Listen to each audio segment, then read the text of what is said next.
Yo, we are live like a suicide. Blow your brains out 2022. We got a full panel. We're ready to roll. Dave Jarvis. All right. Good evening, ladies and gentlemen. We have here with us the one and only Canaan, Mr. David Eastep, also from the Free Thinkers and from Camp Wisdom. Give a shout out to your boy, Dave. Hey, what's going on, Agtown? It's your boy Kane. I'm coming from East Arlington. Want to say what's up to the Free Thinkers. Want to say what's up to Camp Wisdom. Want to say what's up to all my Fort Worth homies, all my Dallas homies, all my Denton homies. You know what I'm saying? Beautiful. All the homies, tune it in, hit like and share. Okay, yes, sir. Starting the show off for us tonight, we have Ken Poland. Nothing Take her else away, Ken. matters.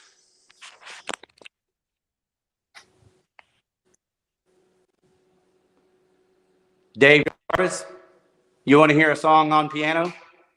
You better believe I do. Hello, Ken Poland.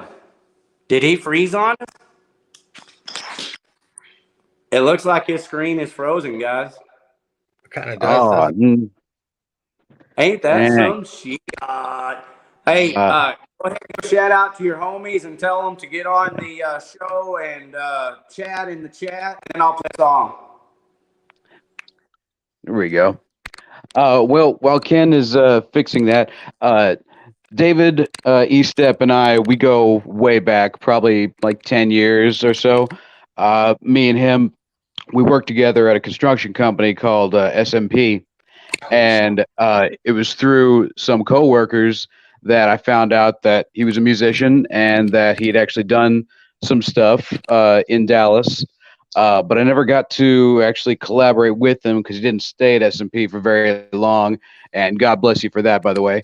Yes. Anybody that worked there got out of there as quickly as they fucking could. Dude. But then about a year or two ago, I hooked up with Dustin Thomas from Rise Against the Machine, and wanted to get him on a track. Hello? Hello? I said, I know Dustin. Hey. Oh, right on. Hell yeah. Yeah, so I wanted to get him on a track, and he was like, hey, you want to bring my boy Eastep in? I'm like, Eastep? Oh, shit, hell yeah. And so we reconvened then, and we've been collaborating here and there over the past 2.5 years now. Yeah. Very cool, man. Thanks for coming on the show with us tonight. Blow your brains out and blow out 2022 together.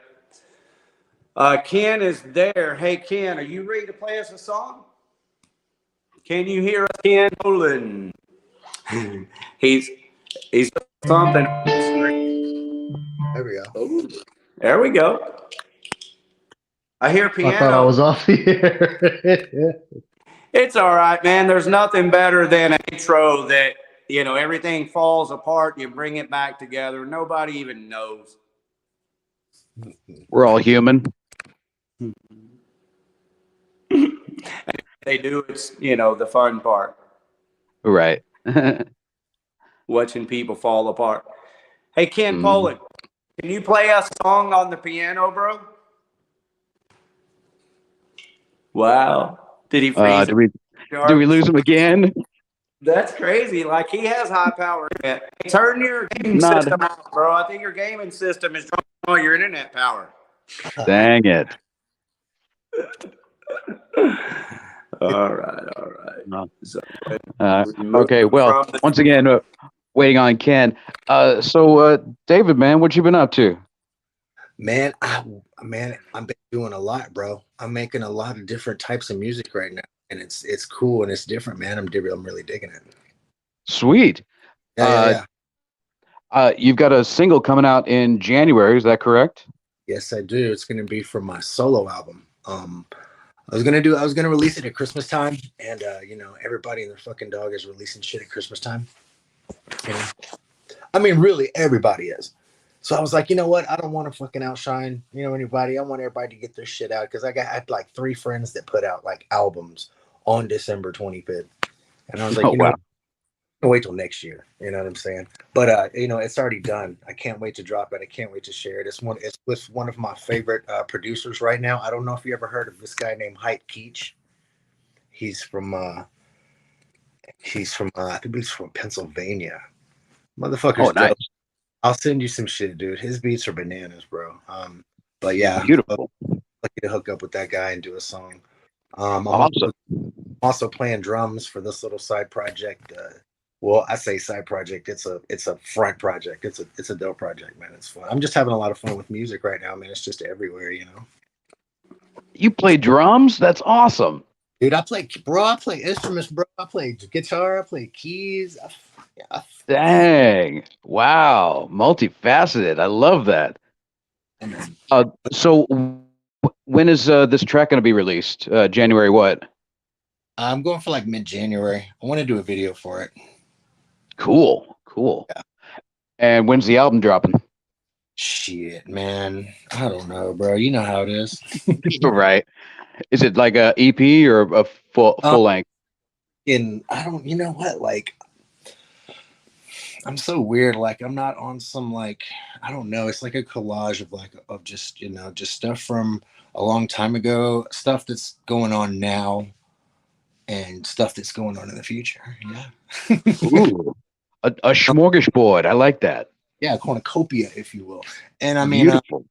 and yeah, it's just like a weird picture painting, and like, I don't know. I just like to rap and make music, and just put it out and it just. Well, you've always made amazing music. So tell us, give us a layout of your journey through local music. Like, how did you first start making music? Around here? Just in general.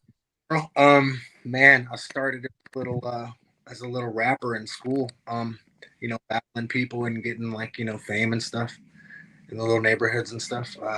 Doing little talent shows and entering competitions and winning shit. And then I started doing battles. But like, I first started off as like a breakdance. Did you break dance in the 80s or in the 90s? Oh, cool. Did you ever break dance? Me? No. I break my ass is what I do. Yeah, I did that, man. And then I did that for a long time. And it wasn't until like 18 years old that I like picked up a guitar. Like I was rapping from like I was 10 years old, just writing. And then I started messing with instruments like around 18 years old. Wow. That is so cool. So when did Camp Wisdom become a thing? It became a thing at 99. So yeah, I was in 1999. So I was like a little over 20, a little over 21. I'd play a little bit of guitar with my grandfather. He was an old bluesman. And you know how I just love drums. So I just play a little bit of both. So Camp Wisdom though was just really me and Tyson rapping with like some hardcore, like, riffs. Mm-hmm. You were riffs? Oh yeah. Well, I might have been there in body, hopefully somewhat in spirit, but my memory is hazy. Wow, back, man. Oh. Did you say hardcore riffs?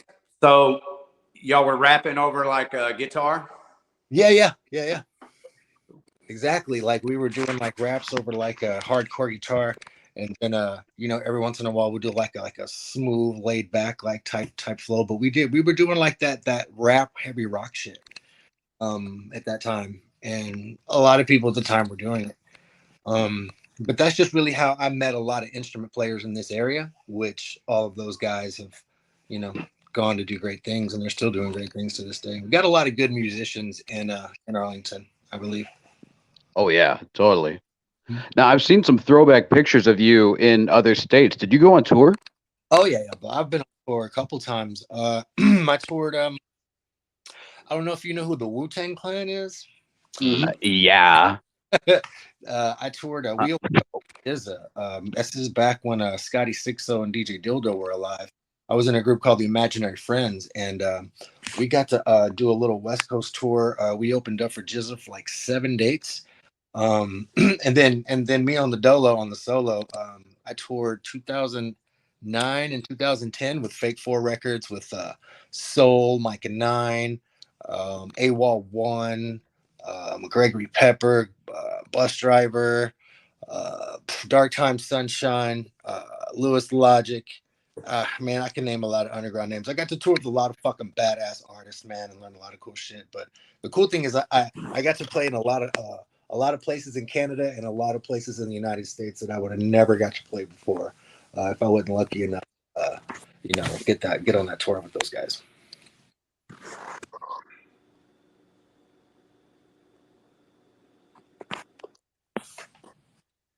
That's pretty kick-ass. How can I find some Camp Wisdom to listen to, bro?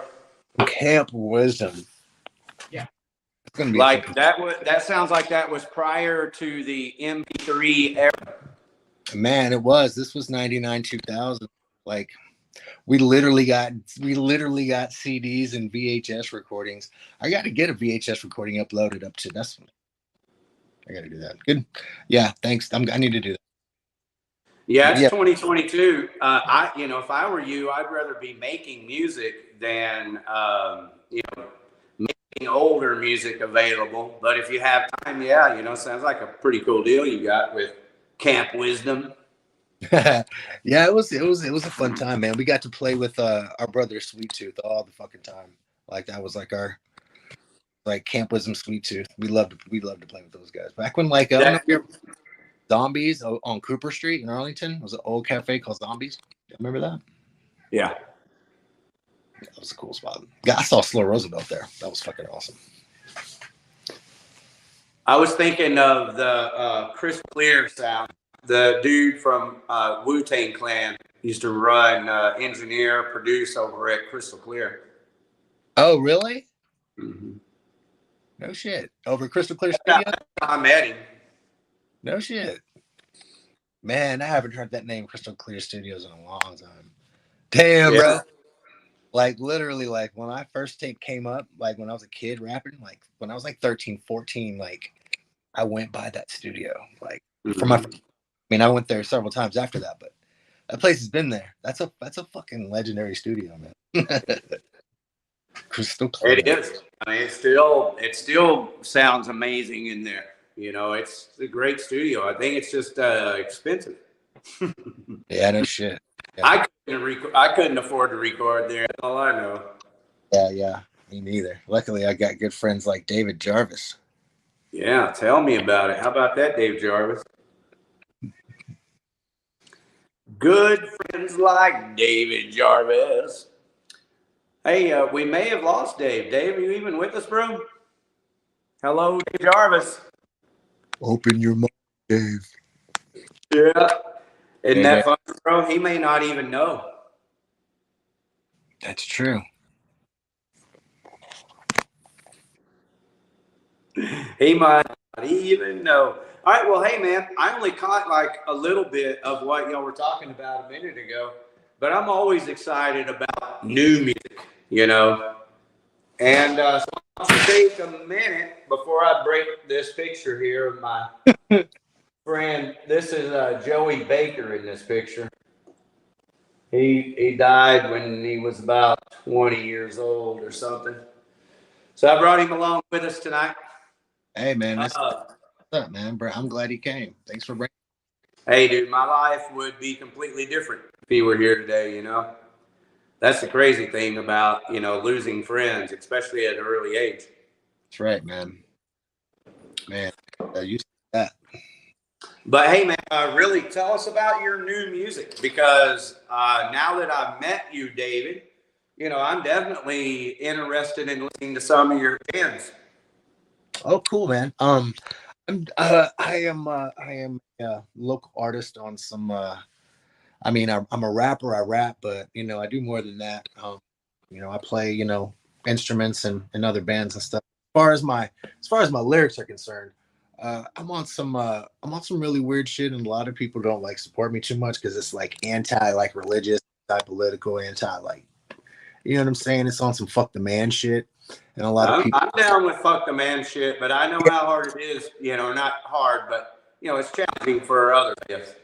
It is, man. Like, and that's what my material's really been all about, is how under control we are. And it goes deep, man. It goes really deep. And even to this day, me personally, I'm having to battle constructs in my mind and shit that, and I got 2 sons, and I'm trying not to teach them that bullshit that I was taught, and try to keep a free thinking, open keel in their minds. You know what I'm saying?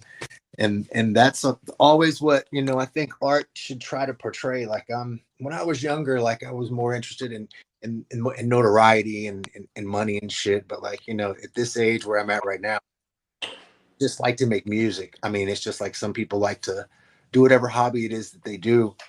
I just want to make good music, and it's like a creative outlet for me that keeps me sane. It's real therapeutic. If I didn't have it, I'd probably blow up the world. But Sure. I know that feeling, man. That's why the show's called Blow Your Brains Out. exactly. Like, we need to release that energy. We got to release that energy. That's artists, man. And I pass that on to my kids, and they do the same thing.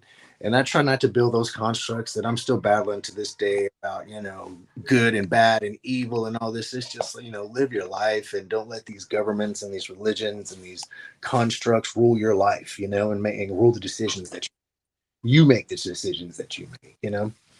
Well, true independence. The irony is that, this nation is based on independence.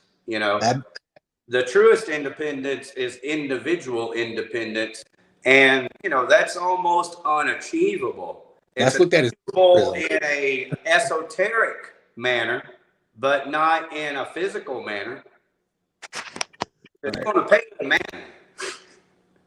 Yeah, I just try to talk about that. I mean, like, when you hear the word rapper, you're like, oh shit, he's talking about, some negative things or this or that.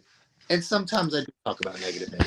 But well, David, you have to worry about that here. Now, people might listen to you talk about it here, and you might want to, be mindful of that. But me, it's called Outlaw Video TV, David. I believe in freedom and true independence, and I don't see where this nation, really works.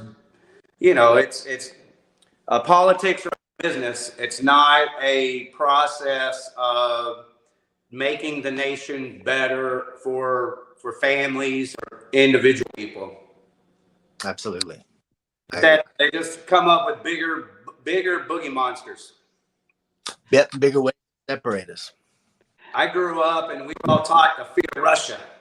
Russia may blow us up with a nuclear bomb. Learn to hide under your desk. Oh my God, Russia is the big boogeyman. Fucking red on. Communism. Those communists are coming after us. Fucking Drago and Rocky 4. I mean, it was all Russia. Right. I must break you. If he dies, he dies. But gentlemen, I'm sorry I had to go away. I had a bit of a plumbing problem, but I'm back now. Sure. That was a little bit of a plumbing issue. But you're good. Well, good to have you back. Well, thank you. Here's what happened. Like you have invited a true outlaw. I'm enjoying my time with David here. Oh, dude, David's the shit, man. Thank you, sirs. Yeah. So what I miss besides communism? Man, yeah, we pretty much went right into his, his lyrical content for his new stuff, which is anti the man. And, that's my kind of lingo. I can talk about that shit all night. I write songs about it, too, for the record, David. I didn't get to tell you that. Oh, okay. Yeah. No. So that's it, Jarvis. We only talk about his lyrical content on his new music. Cool.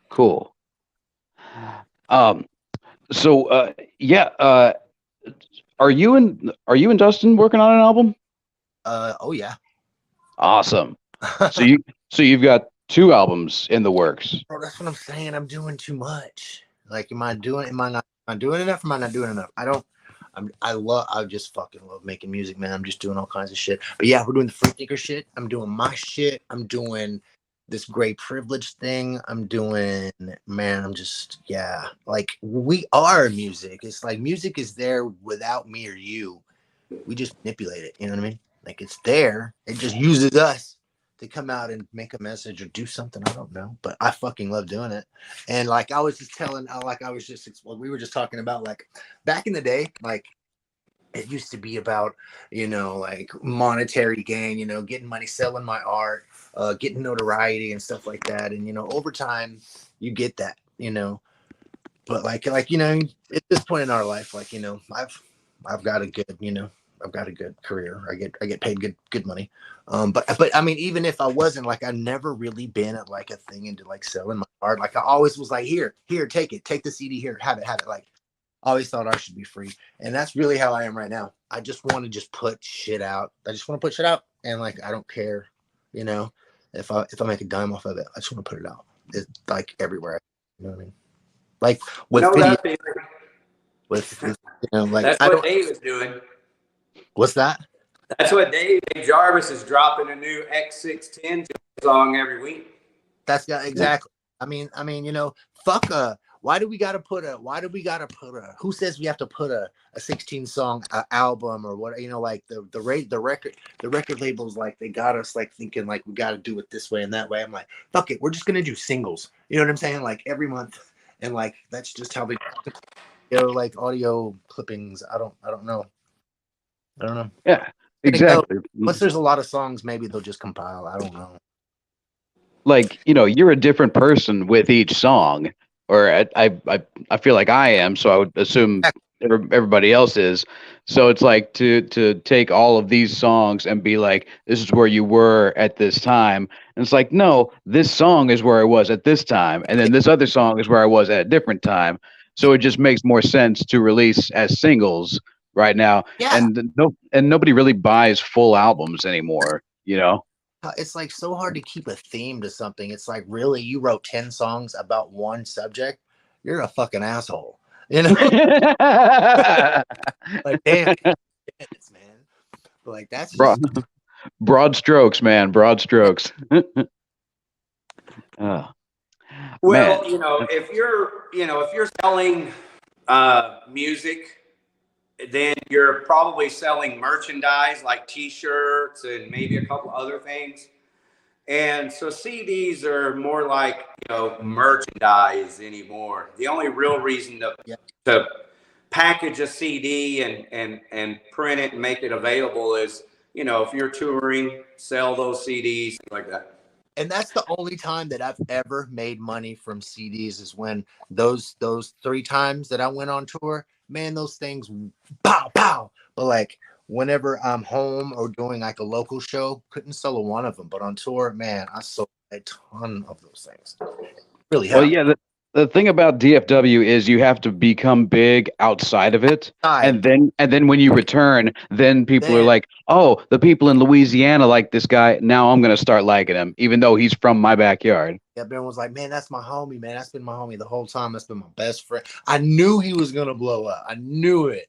And it's like, you never support. You never came to, you know what I'm saying? Like, yeah. If you got to go outside and blow up and then come back, I've always said that. You're like, yeah, you're like the only person that's agreed with me on that one. And right now, like, you're better off selling vinyl records than you are CDs.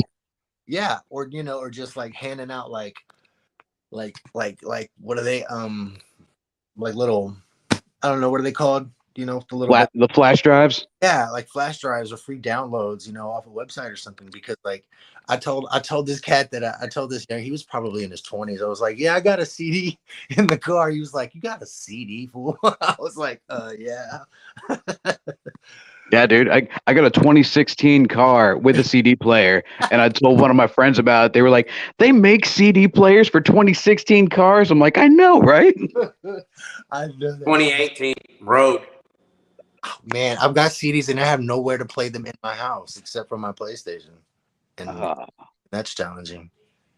Dang it. Dude, they're trying to make us like not own anything tangible. They own everything. We just get to hear it. Oh yeah. And the thing is, like, when a certain group of people own this particular set of media, then they go in and tinker with it. The way that China's tinkering with Netflix movies, and taking little parts here, little parts there, and taking them out, and then suddenly like adding other bullshit in to be more appeasable to their audience. And it's like, no, that's not what was presented at first. Thank you. Glad you said it. I just couldn't think of a way to say it. Yeah, dude. Like one of my favorite movies growing up was Anger Management with Adam Sandler and Jack Nicholson. Yeah. And I'd seen it a million fucking times. I knew it front ways, back ways. But then I watched it on Netflix, and they added extra parts that totally dragged the movie down, and they took out other parts, and they like replaced a take with a different take of the same line, and like they just like totally George Lucas the shit out of it, to the point that I don't even want to watch that movie ever again. Yeah, Crazy. that's how it was about Dahmer. Like they really fabricated Dahmer. Mm-hmm. Like how old are you, Dave? You're my age, right? 83. You're 83. Yeah, I'm 84. So we're yeah. Nice. 65. Now, David, you went to Arlington High, yeah? No, but I mean, I might as well have. All my friends went there. But I went to Bowie. Oh, did you? Okay. Went to fucking Bowie, and I mean, I was. Where were you hanging out at? Everywhere, man. Like, oh, okay. Were you hanging out front with all the smokers? Man, everywhere. I was like, most of the time I was skipping school. I was in this rap group, my first rap group. Well, no, my second rap group. But like we were doing really, really good. Like we were on like this 6-month negotiation, like contract deal with Warner Brothers, like where they were like, can't talk to anybody else. And like we were really cool. Like it was like 3 guys that went to Sam Houston. This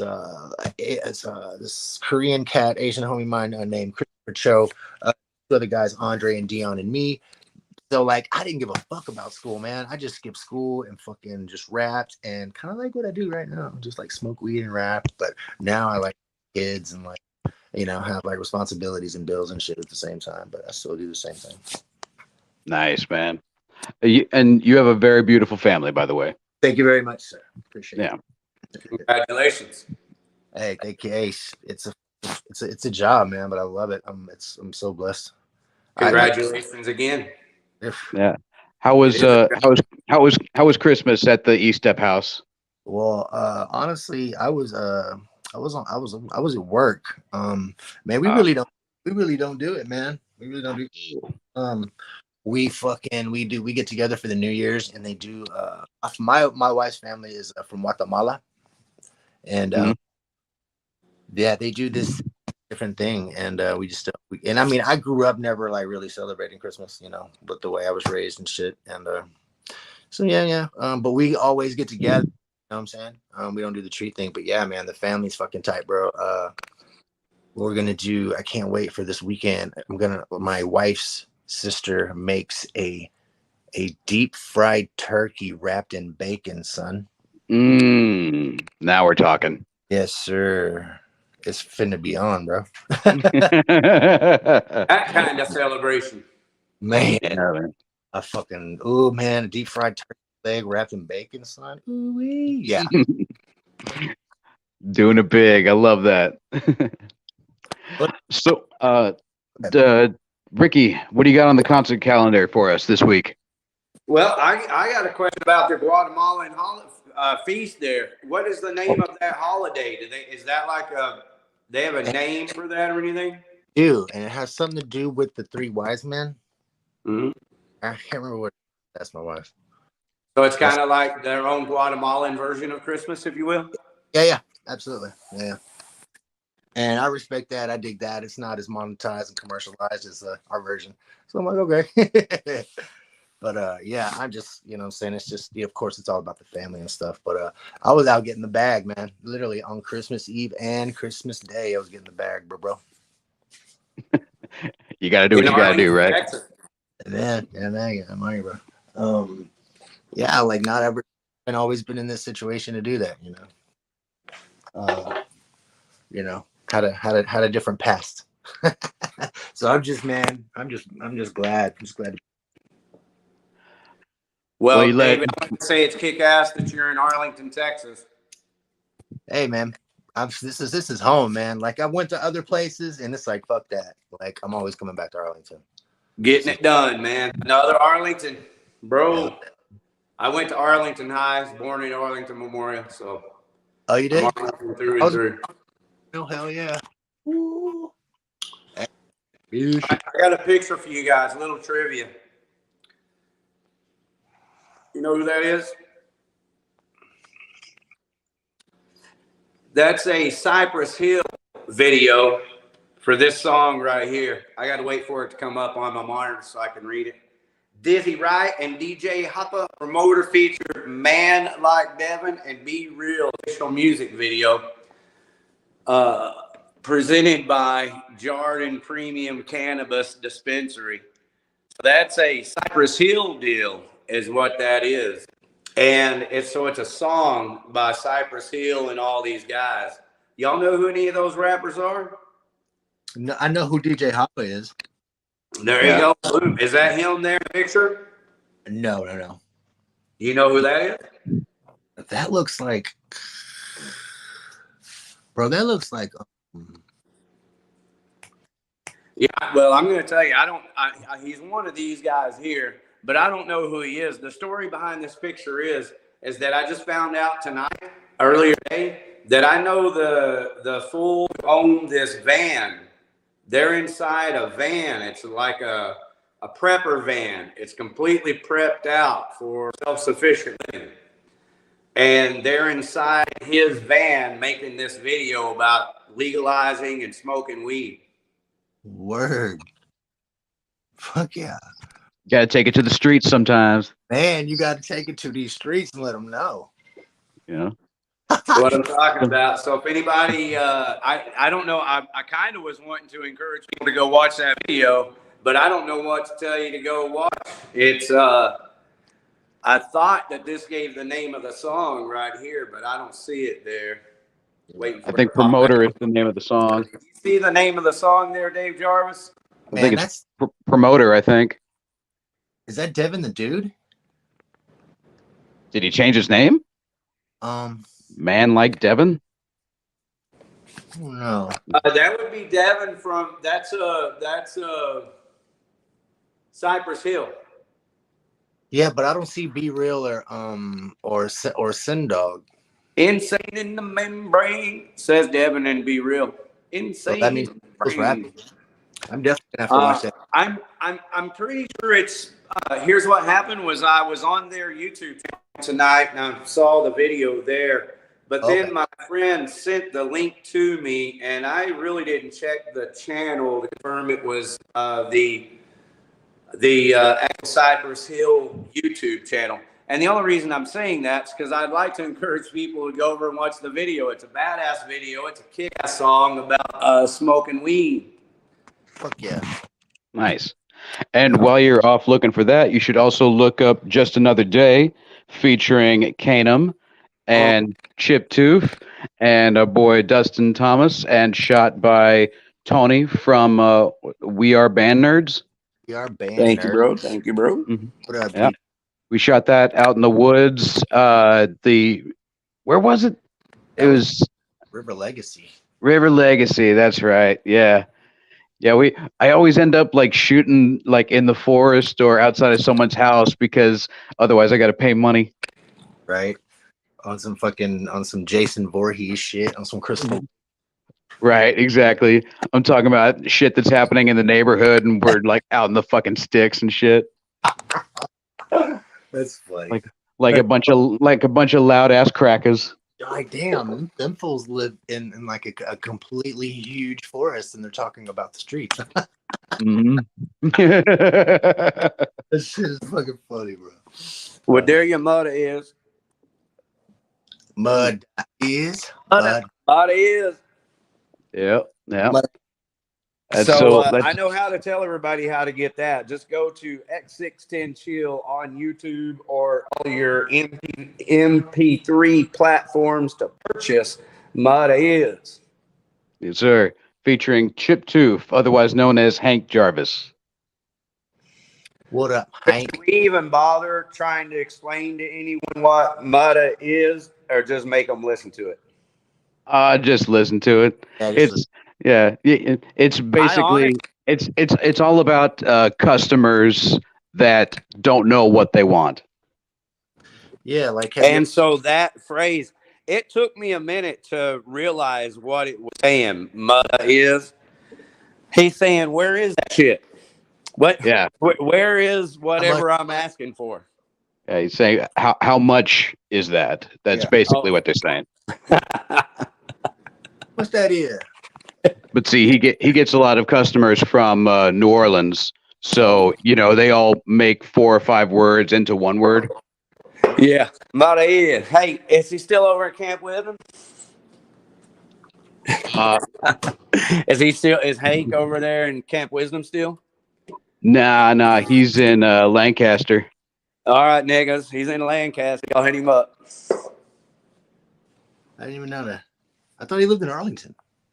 Oh, he does. No, where the store is. The smoke shop. It's up 35, just past DeSoto, I think, something like that. Where of the smoke shop? David, that's what the song is about. The song is about Hank at work and people asking how much the shit costs. Where's this? So I was reminding everybody that Hank is trading pipes over there in Lancaster. Nah, he ain't doing that. He ain't doing that. No. There's a smoke shop. It's a smoke shop, yeah, but he's only allowed to, sell shit that's legal, and he doesn't travel with anything illegal. So no, I said trading pipes. I said trading pipes for the record. Oh, I thought you said something else. It's like, nah. He absolutely does not do that. Yeah, he does not do that. For the record, I said trading pipes was the okay. Term. Yeah, and I meant by that selling pipes. Yeah. That's a GM Tobacco off of 35, and I think it's a Dallas address, but it's Lancaster. It's called GM Tobacco. Yeah. There you go, Dave. Please forgive me, and Oh, you're good. It's understanding because I wasn't intending anything like that, ever. Hey, whatever. Oh no, we're good. Whatever happened to the homie on the piano, on the keys? Oh yeah, Ken. Ken Poland, hop on there, man. And then anyone else listening too, if you have questions for David, if you have questions for Dave Jarvis, get in the live chats and leave comments, and I'll make sure that I ask your question to David or Dave. Y'all know who Mitch Hedberg is? Shit, yeah. But you know that CDs like Dufresne, Family of 4, apparently. Yeah. I was wondering about homeboy. Never mind that. What happened to Dufresne? What happened to the Dufresnes? Apparently, nobody cares about the Dufresnes. We should send a search party. I fucking love that for him. May he rest in peace. So, David, is there anybody in DFW that you haven't collaborated with that you would very much like to? Oh man, dude! Question. You got the good question, bro. Man, I've always wanted to collab with Picasso. Yes, Verbadelic, legend. And I've always wanted to collab with the DOC. Yeah. Oh, dude, that would be the shit. Be the shit, bro. One time I battled Erykah Badu, but I heard that. That is so cool. It was fun too. I was just standing there looking at her like, wow, she's really pretty. Isn't she? Man. Pretty. Man, yeah, who else, dude? Yeah.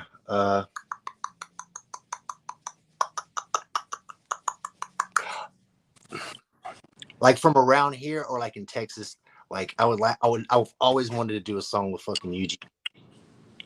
Oh, that would be great. Okay. Yeah. You and Bun B trading licks, that badass. That'd be the shit, bro. There was a dude out of Dallas. I don't know if he's still around, but dude, I think his name was Gemini. He had kind of like a Tupac flow about him. I heard a couple tracks. He was related. He was like the cousin of Hex from Blitzed. Yeah, I thought, yeah, y'all could probably do something sweet. I don't know if he's still doing anything. Oh wow, I think I know who you're talking about. Yeah, I do know. Yeah, kind of a heavy set Hispanic dude. Gemini. Yeah, Gemini. Damn, bro. That's damn, bro. You went back like Nardwar, like a. You went back like Nardwar. Oh wow, dude, hell yeah. Yeah, so that fool was up. I ain't seen him since like 90 fucking, you know what I'm saying? 90 fucking 8 or some shit. Wow. Yeah. Back when Blitz. Yeah. Yeah, he came up to a show that us and Blitz were playing at Curtain Club. I want to say probably 2004, 2005. And I met him, and he clearly did not want to be in that crowd. He was dressed too nice to be around all of us sweaty metalheads. But I was like, this guy, he seems cool. You know what little I did know of him, and so I looked him up, and I was like, damn, this guy's actually not bad. Wow, Gemini, dude. That's crazy. Is the freaking Curtain Club still there? I mean, the building is still there, but I think The club. I think it's something else. Club's gone. James is gone. The sound's gone. Everybody's gone. Yeah. God, I miss James, man. James was the shit. James was the fucking man, bro. Like, Do you ever go up to Deep Ellum anymore, He's David? probably down there somewhere. There's a couple of new clubs. He's probably down there somewhere. I haven't been to Deep Ellum in a long time, man. Long time. Yeah, like even on a non-holiday weekend, it's like fucking Mardi Gras. Like the streets are just fucking packed. What? And they have no respect for your car. And so you can drive wherever you want, but they're gonna jump right in front of you and get mad at you for thinking that you had the right of way. And it's fucking nuts, and it's not fun. That would turn into a problem. Yeah. No. I think saying it is a problem. Yeah, that is a problem. Hey, are you guys familiar with a chick locally named Lardy B? Yes, Lardy B. Yeah, she takes Cardi B songs and replaces them with like food, like the Weird Al type of shit. Yeah, she's good. It's a Weird Al parody of Cardi B. Yeah, basically. She's from around here? Yeah, and the reason I brought her up is because you were throwing names out. She's an amazing singer. She's got an excellent voice, and she's whack, you know. So she's, I think she has interest from Insane Clown Posse, their label, and they've been doing some things together. That's how whack she is. Okay. Nice. I have to check that out. Yeah, Lardy B. Lardy B. That's what's up. And then also, do either one of you know anything about the Music Box and those rehearsal or those studios at those two locations called the Music Box? Music Box. Not familiar. Okay, that's my answer. It's fun. That's kind of how I got. You know, I was around. I worked there for almost a year. I filled up their locations, and I was around a lot of guys making beats all goddamn day long every day. Cool. And one of the guys is Banks, producer there, Matt named Banks. He's probably the most well known, and he works with Lardy B some. Oh, so okay. that's the time. Cool. Thanks. Yeah. Hey, I have a question, David, about your new music. Does it have guitar in it, or does it have, heavy guitar? What kind of rap style are we talking about? Mine? Your newer music, what you're working on, excited about putting out. Mine is I've always came from a old school boom bap 1980s Beastie Boy, Run DMC drums type stuff. Sure. I like some Beastie Boys. And so from like the promo that you hear, that beat from, like, it's on that type of vibe. I like old school hip hop type drums that boom, boom, boom. and like weird samples and like kind of like how Paul's Boutique was, just like weird drums and weird samples, but definitely heavy and real choppy. You know what I'm saying? Like Cool. Glass. old school style, but like with real like in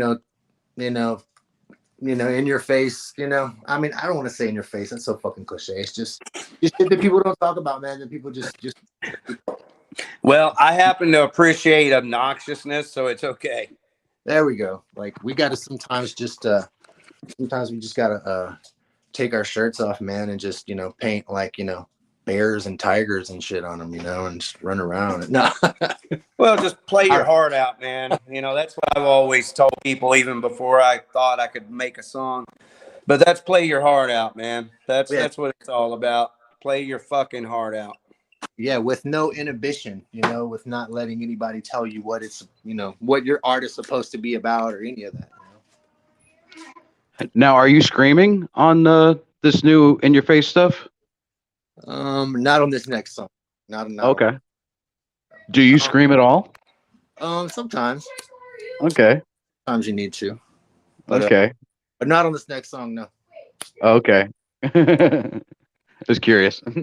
But I might sing like la la la. Okay. Do you auto tune at all? Oh man, I don't auto. Okay. Yeah. What do you think of artists that do? Man, you know what? That is a good question. Thank you, David. I used to, bro. You got the questions today, my guy.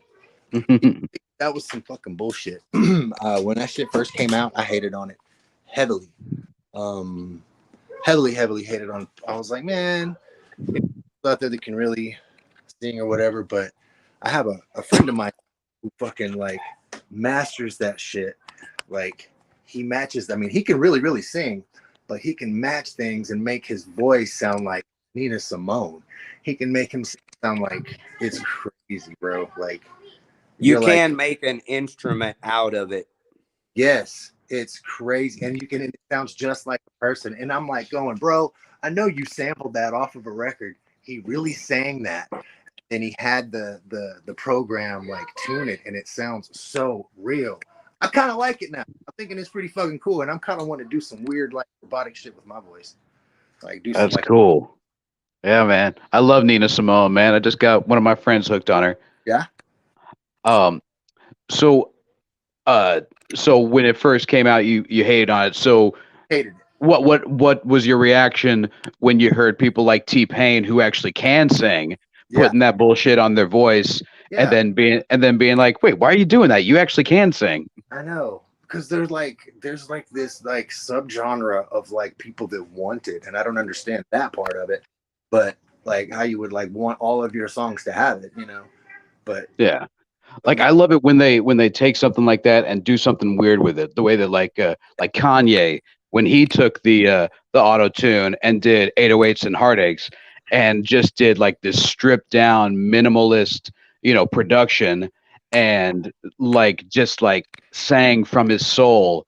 And up to that point he had just been rapping, and it was almost like a college rock album. And I really, really thoroughly enjoy that. Even if you're not a Kanye fan, 808s and heartaches, I feel lines up perfectly next to like Check Your Head, or or next to like maybe 18th Letter, just like it's something that frat boys and people of modest means such as myself can really, really appreciate. It's good stuff. We're on there. Don't act like I never told you. Dun, dun, dun, dun, dun, dun. Is that song on there? That's how long I've been on you. Yeah, dude. Yeah. Yeah, that's a dope. And so now people have kind of incorporated that into like the cloud rap and the dream pop kind of stuff. Yeah. Are you a fan of what's going on mainstream these days? A little bit.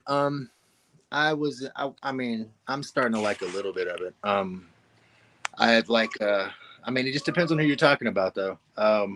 Like a lot of the stuff that's on like the radio today, as far as rappers are concerned, there's not a lot of creativity involved, but there's some artists out there that are really pushing some shit like JID, Mhm. like Kendrick Lamar. Like those dudes are like really, really dope. Like as far as like you know, like Yachty and stuff like that. Well, actually, there's a Yachty song that I like, a little Yachty song that I like. I took a walk to Poland. That's a cool song. Mhm. Yeah, so it's like shit like that. Like there's like little songs that I like here and there, but I don't like the just like the super trendy stuff. You know what I'm saying? I like it when I don't know. I'm hardcore on JID right now on JID. Yeah. Yeah. Are you a fan of trap? Some trap. I couldn't tell you any artists though. Yeah. Are you? So, I'm sorry. Are you?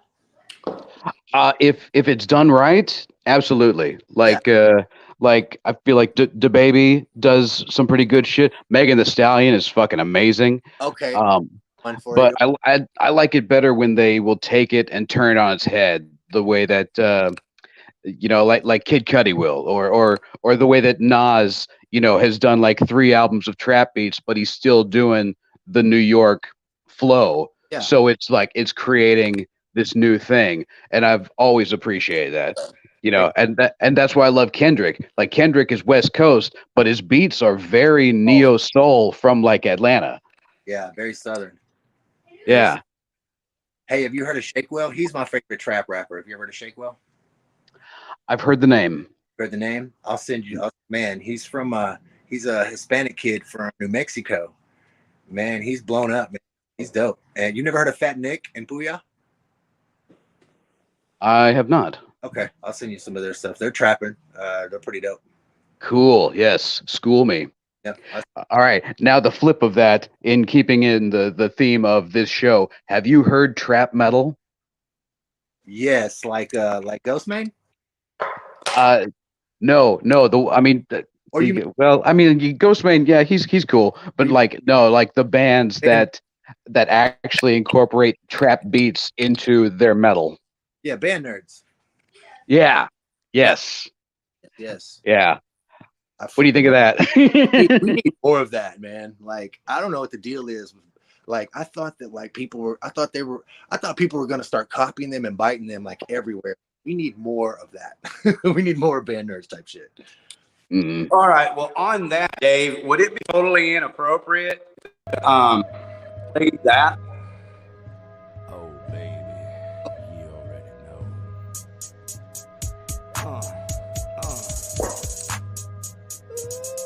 Bitches in them hoes. Can you hear that, Dave? Oh yeah. I don't need it anymore. Dropping money on the floor. Like them bitches in them hoes. Nah, pain we know for Here's the trap. I don't need it anymore. Nickels in them dimes. Used to be the penny. No butter too heavy.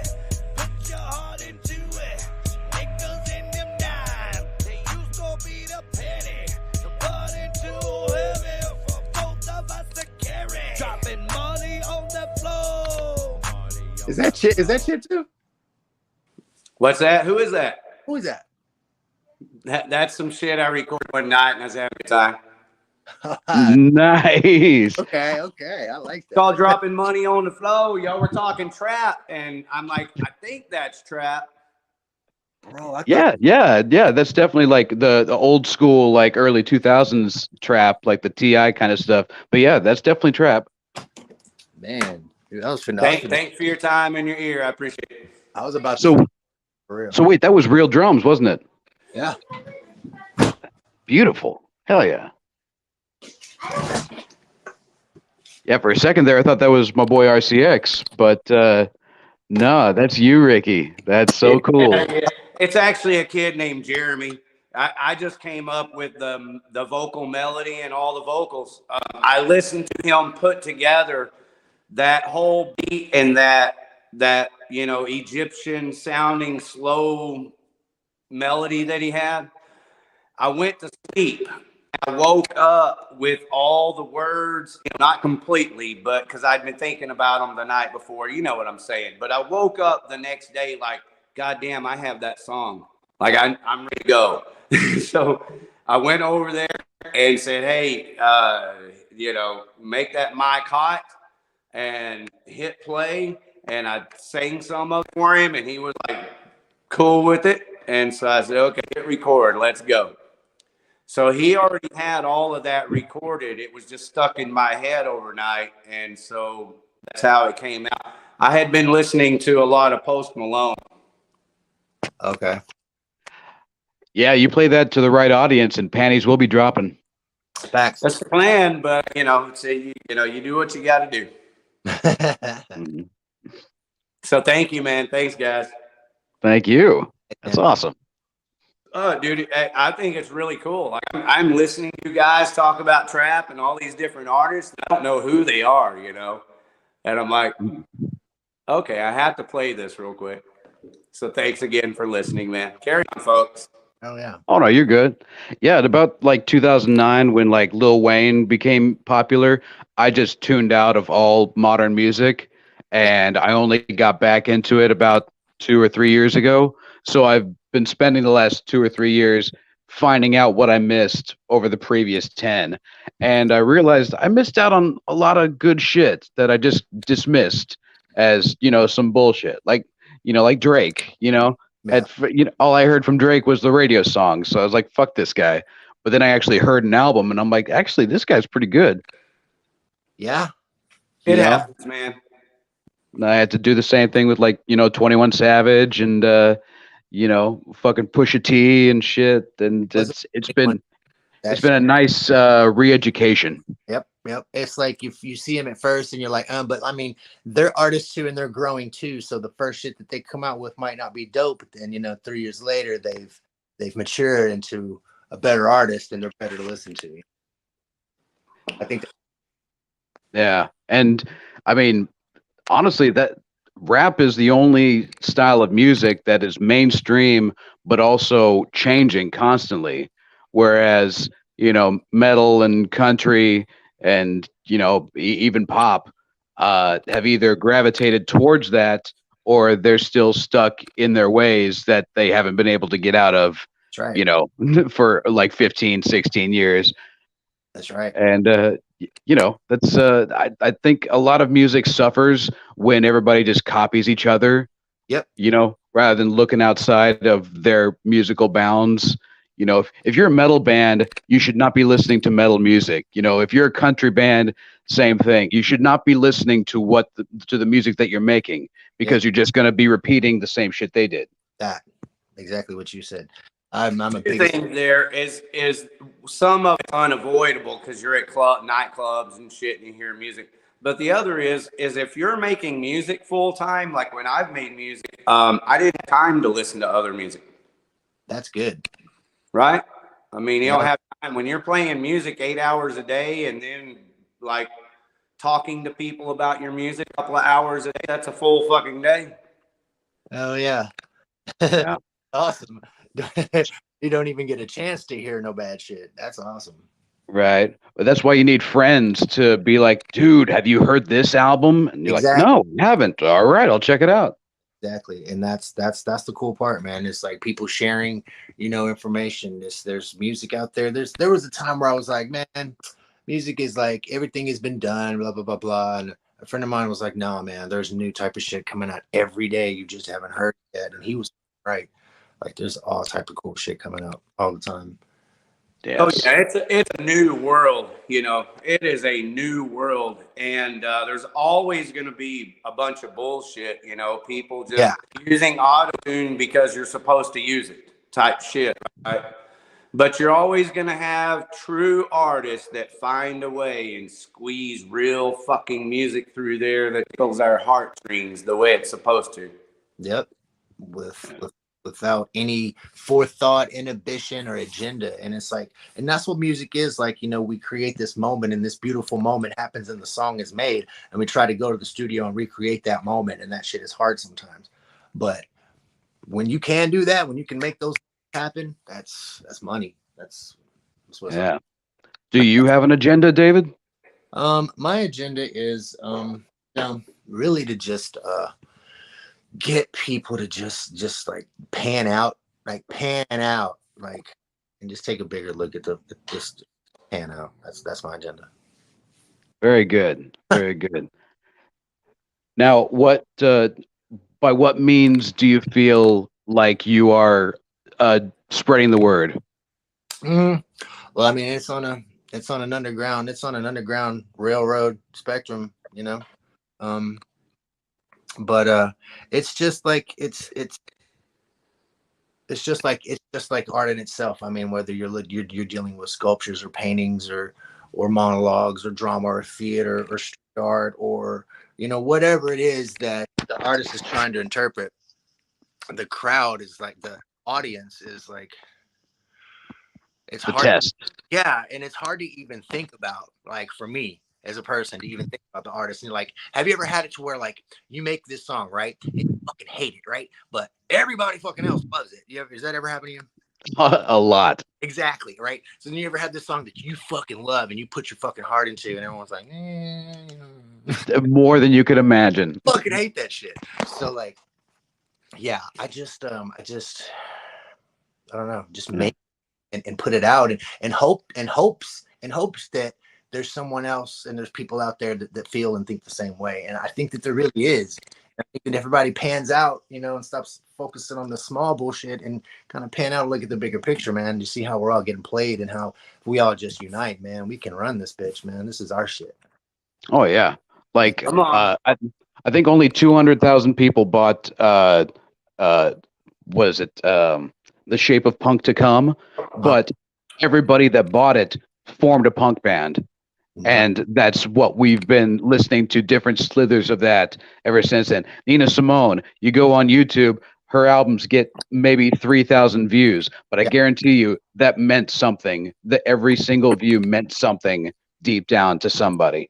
Right. That's right. And and that's why it makes a lot more sense to me to reach individuals rather than writing for this group of people. Well said, my bro. Well said. Because when they were looking for that Nina Simone song, somebody was crying or feeling something, and they needed that song right there. That was an important view. Good point, dog. Yeah. It's another good, something just to talk about is the difference between, like me, I've never written a song for the masses. I've never written a song for masses of people. I don't have masses of people listening to my songs. And so, I guess only some artists get to that point where they're like, hey, when I write a song, there's going to be 50,000 or 1 million people that actually listen to this fucking song. So your perspective of actually writing a song, you're almost being forced to change it against not changing your songwriting process. That's right. Yeah, Joni Mitchell once said that music is what she does in between painting. But people know that Joni Mitchell, they know her more for her songwriting. So like, do y'all and Ricky, to you too, do y'all ever take side steps from your main objective and be like, okay, I need to recharge the battery. This is what I can do that is removed from what is expected of me. Absolutely. Yeah. I've always like I like playing instruments. I like to take a break from the writing and all the rapping and all the forefront and just get into the vibe and just let the music take you. We homeschool our kids, so we've got musical instruments around the house. We've got pianos, drums and all that stuff for the kids to play. So I emphasize. Proud of you, man. It's all about instruments and teaching kids, teaching, the younger generation that stuff. Because think about it now. I love making beats on beat machines, man. But I'm saying, like, we need drummers. We need guitar players, we need piano players, and we're losing it. I want to interject, man, and tell you I'm one of the luckiest people in the world in one sense. I keep my grandson half of the time, and he's 3.5 years old, He's a little fucking musician. Hell yes. I'm It's not kidding you, man. Like almost a year ago, he told me, no, you play the drum part like this, and then I'll make the guitar sound like this. Isn't that awesome? Yeah, it is. And so like he plays War Machine. Kiss is his favorite band, so he plays War Machine and Firehouse. Firehouse is probably his favorite song. Now Yeah, he plays them on drums. I have drums right here. hell That yeah. that is so cute. Man, it's what it's all about, man. We gotta teach, we gotta pass the baton, you know. Cheers, brother. Hell yeah, cheers, bro. All right. So, Dave, do you have any friends that are about to drop any music that you'd like to give a plug? My homie Henri Osborne's about to drop an album, Black Beach Boy. It's my homie out in Seattle. My homie Chesky Ramos of Fake 4.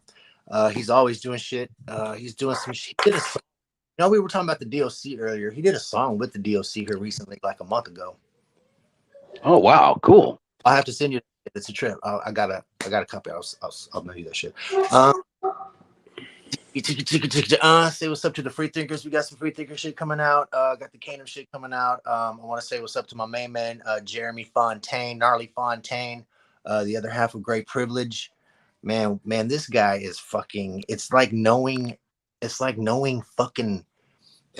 fucking Michael Jackson and Prince and fucking Bob Dylan all at once. This dude is. Oh wow, high praise right there. Yeah, I've never met anybody like this. Like I stand and I go to his place and we work on shit. Hello, Jeremy. It's amazing. Yeah, Jeremy's the man, man. This dude's fucking amazing, bro. Y'all are gonna meet him soon, and he's a good talent around here. Shit, bring him on the show sometime. Absolutely. Wednesday night. Okay, for sure. Yeah, he'd love to. All right, now flip side. Have you ever had any troubles with other artists? Yeah. Yeah. If you don't want to go into it, that's fine. I mean, it's an old story. It's nothing. It's from a long time ago. But I mean, it's not today. I ain't got any problems with anybody today. Like if they're in this area, we're family. But back in the day, excuse me. Bless you. I was 18 years old, and I entered this battle in Dallas. I was battling this guy Rob Love, and there was a lot of fucking people there. Like because Souls of Mischief and like Tribe Called Quest and De La Soul were playing that night. Oh my God, that's amazing. Right? so like they start the show off with this battle and shit, and they're like, yo, Kayla, come up here, woo, woo, woo, woo. I'm like, all right, word. I'm finna go battle this fool. And I'm rapping against this dude. And as I'm rapping, there's this guy in the front row, and he's heckling me. And this guy's like 26, 27 years old. He's a rapper too. I won't say his name, but he's the old Dallas rapper. And he's talking all kinds of shit. And I'm so like, fuck it. So I just start dissing him, and like I start talking shit. That's awesome. Oh, so like I win the battle, blah blah blah, and I'm walking off the stage, and like people are high-fiving me and shit. And this guy goes to give me high five. So I go to do the same thing, and he pulls me off the stage, and he hits me with a left in my stomach, and then he pulls his right hand back to hit me and gets jumped by like 30 fucking people. Just mobbed him. And that dude came at me at every show after that. Like, there was 3 more shows. One at the 21st Amendment, one at the DMZ, and one at the fucking, what was that place called? Anyway, another place in Deep Ellum, and he came to every show, and he beat me up one time, and I'm like fucking a kid. He's a grown man over some rap shit, and finally, one of my friends was there one time. His name is T-Rex, and he ended it. He beat the brakes off that dude. He beat the crap out of him for like 20 minutes, and we never saw that dude again. But yeah. Man, what a dick. Yeah. On some rap shit. Like he was just not having it that I said that about him on the mic. Like it was like, say some shit on the mic there. He was like, you can imagine like a 26, 27-year-old dude beating the shit out of a 17, 18-year-old white kid over some rap shit. Like that was so stupid. But it was for real though. Like motherfuckers got fucked up. Like he brought a gun one night to the DMZ, and Picasso Picasso was there. You can ask him. Him and his crew, Starving Artist, they were at the door frisking people, and they frisked him, and a gun fell out of his fucking pocket. I was like, really? This dude's Jesus. stupid shit. But not on like the live band shit. When it comes to like live band shit, no problems. But Yeah. Well, What that's is the insane. What is the coolest underground rap situation in the Dallas-Fort Worth Metroplex? man, to be honest, I couldn't. I mean, it's on a that's a good question. Kind of like all the people that really did anything are like older now. There's like I don't see a So it's young like Green Elephant and stuff like that. The best you get. bro, man. We used to tear the Green Elephant up when it was called the Home Bar. Yeah. Man, I love that place, bro. We used to play there every Thursday and just we'd have a packed house. That was like our home. Oh, I love fucking Green Elephant. That says a lot. That explains a lot. Because you know Shannon, the owner? No, I don't. But if you were blowing that place up back in the day, then that's a good place to be blowing up. Yes, we brought a lot of shows we brought a lot of people to that. Like we would bring out of town tours and they would come and play there and we would open up.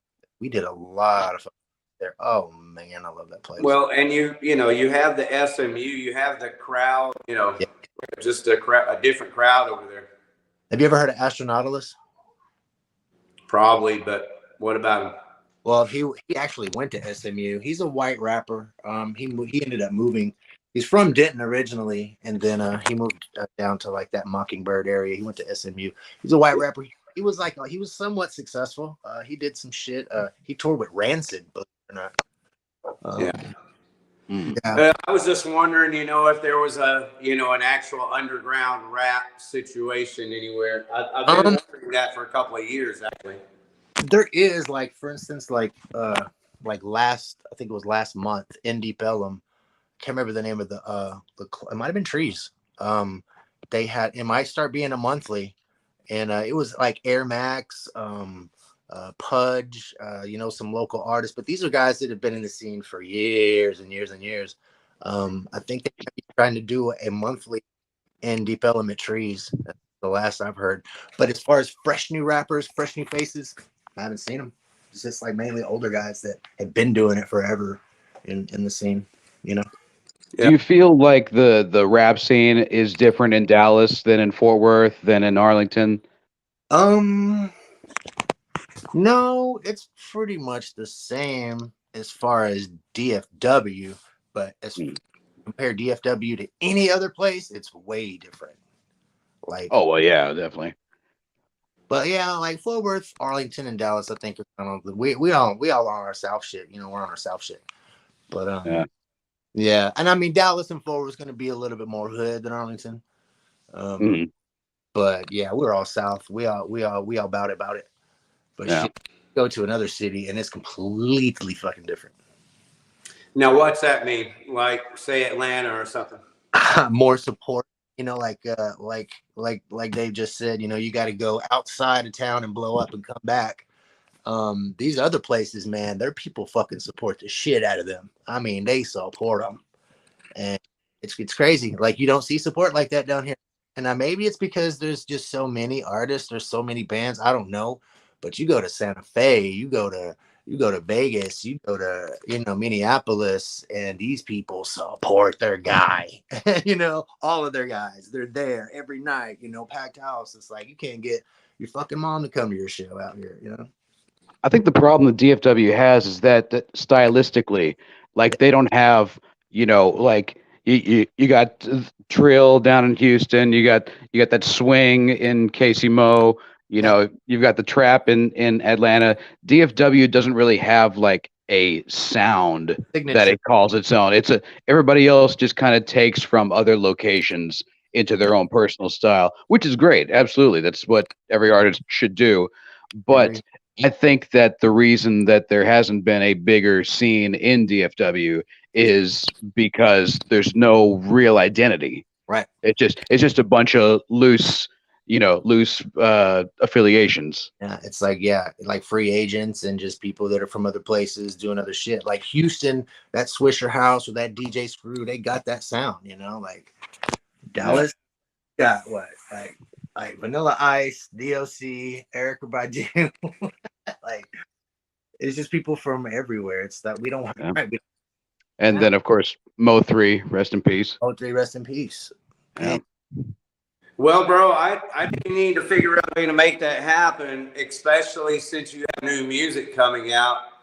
And what comes to my mind is Growl. Are you you been over to Growl over in Arlington? No. Growl Records. It's a comic book store, but it's also where Division Brewery is. It's right behind Division Brewery. I know exactly. I live right by that. Oh, okay. Yeah, I live right by the Cowboy Stadium over there by Division and Division. Yeah, so that's where Growl Records is, right off of Abram Street, kind of across from that taco place there. But anyway, it's Growl, man. They have a total underground scene there, and it's not just metal at all. They definitely have, who is that Professor Fuzz? Aren't they kind of rap? I don't know. You don't know? No, but I do. Here, Dave, while you guys chat for a sec. Oh yeah, you're good. But yeah, Growl. If the concert happens inside Growl, it's probably going to be punk. But if they have it on the outside, then it's going to be something for all ages. And so I've heard neo soul over there. I've heard blues. The Craziac did some shit over there. So it's if it's a nice day, they'll have an outdoor concert, and whoever they get usually sounds fucking amazing, and the sounds will echo through the walls, and you can hear it over at Mavericks, you can hear it over at Cartel Taco, you can hear it over at Levitt Pavilion. Just beautiful sounds, and you just kind of flock to it. Fucking Arlington, downtown Arlington is shaping into a pretty cool scene. Yeah. Hopefully they can keep it going and turn it into, I wouldn't say Austin, but like what Deep Ellum used to be, like where you could get into 7 clubs for $7. Yes, man. And I was telling my kids that, man. I'm like, bro, when we're old, when we're like 70s, dude, this place is gonna be popping. Like when we're old, like because like they're gonna start making skyscrapers here soon. They're about to knock out all that stuff from what is it, Randall? Let's see, Randall Mill, from Randall Mill to I-30, in between Collins and Center. Picture that. So like that means Lincoln Square, all that shit's gonna be wiped out. They're gonna start making skyscrapers there soon. Oh God, man! Why? We're gonna be old. That place is gonna be like downtown Fort Worth. It's gonna be like freaking. It's gonna be like what you call something square in Fort Worth. What is it? I don't know. I think you're right. It's gonna be a combination of all that stuff. Man, yeah. I'm just happy that there's actual metal in Arlington, Texas. There at Division Brewery and Growl Records, man. I have to go check. I wish there were like a underground rap scene or a cool rap scene. But here's the other part of this. I don't think there's another place in all of Dallas Fort Worth that compares to what Growl is doing there. Oh, really? I mean, what do you think, Dave? I mean, how familiar are you with what they're doing over there? We've been doing this show for a while. You've seen they do shows every week. And yeah. They're not all, metal. They have everything from thrash bands to metal bands to punk to, I've seen all kinds. I know they have some rap shit come through there. Yeah. Like Growl, it's comics, it's vinyl, it's real hard to find releases, and then they'll have shows inside. So it kind of reminds me of like Screwed Up Tapes, where it was like you'd go and get these these old school cassette tapes, but then there would also be music being created in the next room. Yeah. So in that sense, it's definitely got like almost like the New York in the Bowery kind of feel, you know, this DIY sensibility going on over there, and I totally appreciate that. Now, if it's only going to stay there, then it's basically going to be kept secret, you know. Because it's a small space. Yeah, it's a very small space. There's no stage, you know. That's underground. It has to stay underground because it's a small space. Those intimate places are the best, where the crowd is right there in your face. Yes. Yeah, that's what I'm saying. That's my kind of place. A place that's small, intimate, and is forced to stay underground. Yeah, you have a real experience with the artist, you know. Awesome. Yeah, But they pack it out, you know. I mean, I've been there multiple times where you know, if you weren't me, you probably wouldn't have got in, because you know, most people were just going, there's 2 people in there, I can't get in. Yeah. Do you have any shows on the horizon? Yeah. Dave? Oh, yeah, I do. I don't. I'm just creating. I'm just creating, writing. And then it's gonna come out. And then it's just like one of those when it happened things, you know. Like I don't have any shows coming, because shows are like that can happen anytime, man. If somebody says, "Hey, do you want to play?" Hell yeah, I'm down. I'll play any fucking time. But I don't have like any shows planned, because I want to create more this year. So you don't have a plan to do like an album release show? Not yet. If I can get that fucker done this year, yeah. Okay. And it's hard, like, you know, like I have, you know, friends that still like they get to make music all day, you know, like, and I miss that. It's hard to do. I only get to a certain time. So it's I feel you, Daddy. I feel you. You know what I'm saying? So like we have our moments, and then sometimes you'll have like your free time, then you're not feeling it. You know what I'm saying? And then when you are feeling it, you're busy doing something. So it's like I kind of have my iPhone with me, and I'll record ideas while I'm doing something, because I'll have these ideas coming to me. It's weird. I got to go back to ideas. Smart. Very smart. That, I have vision for a Dank show and a David Eastep show coming up soon. That's just gonna go down. Be popping. Let's do it. And we actually tried to get the Free Thinkers on our CD release, but you know, scheduling. Well, here's the question: who are the Free Thinkers, Dave? And like, what would your performance be? I mean, you have a backup band. What's going on? With the Free Thinkers, we have producers DJ Flem and Spew Cataclysm. Our songs are very guitar and heavy oriented, kind of rage-ish, but with like very hip hop beats. Are you familiar with Doom? Like Doom music, like heavy. Yeah. Black Sabbath type shit. We sample Black Sabbath on one of our videos. I mean, one of our main songs. Sweet Leaf, isn't it? Yeah, we sample Sweet Leaf. I heard that track. It was cool. I like that. That's that type of shit. So that's guitar driven stuff. All the Free Thinker stuff, like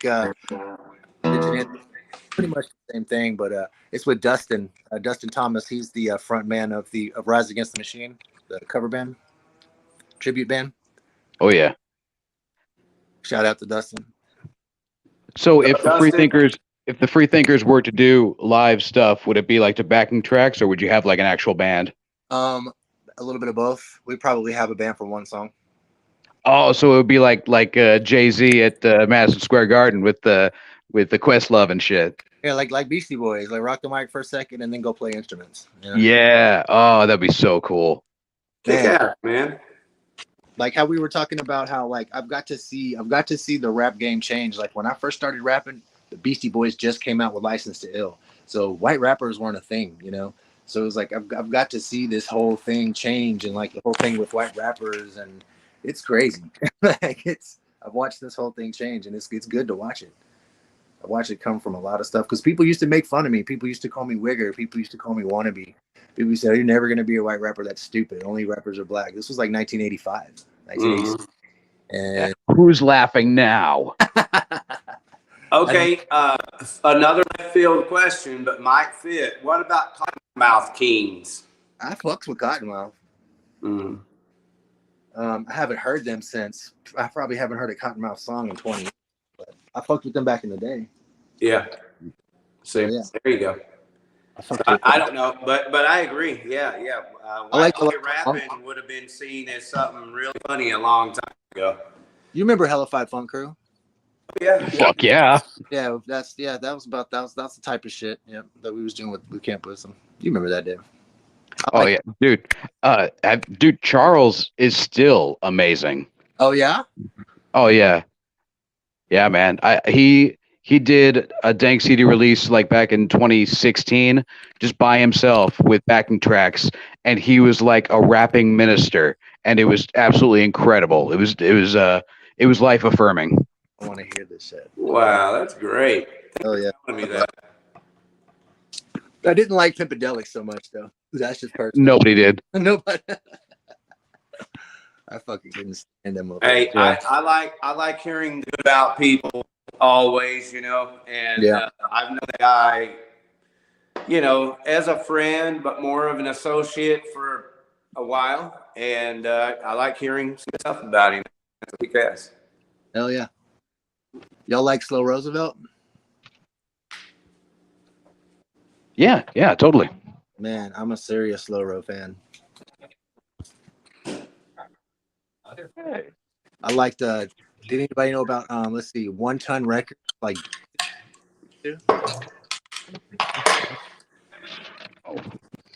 I'm sorry. What was it? you remember Dusu? 1 Ton Records? Dusu. Yeah, fucking Dylan Yes. played some of their shit the other night. Yes. I like them. I like Dusu.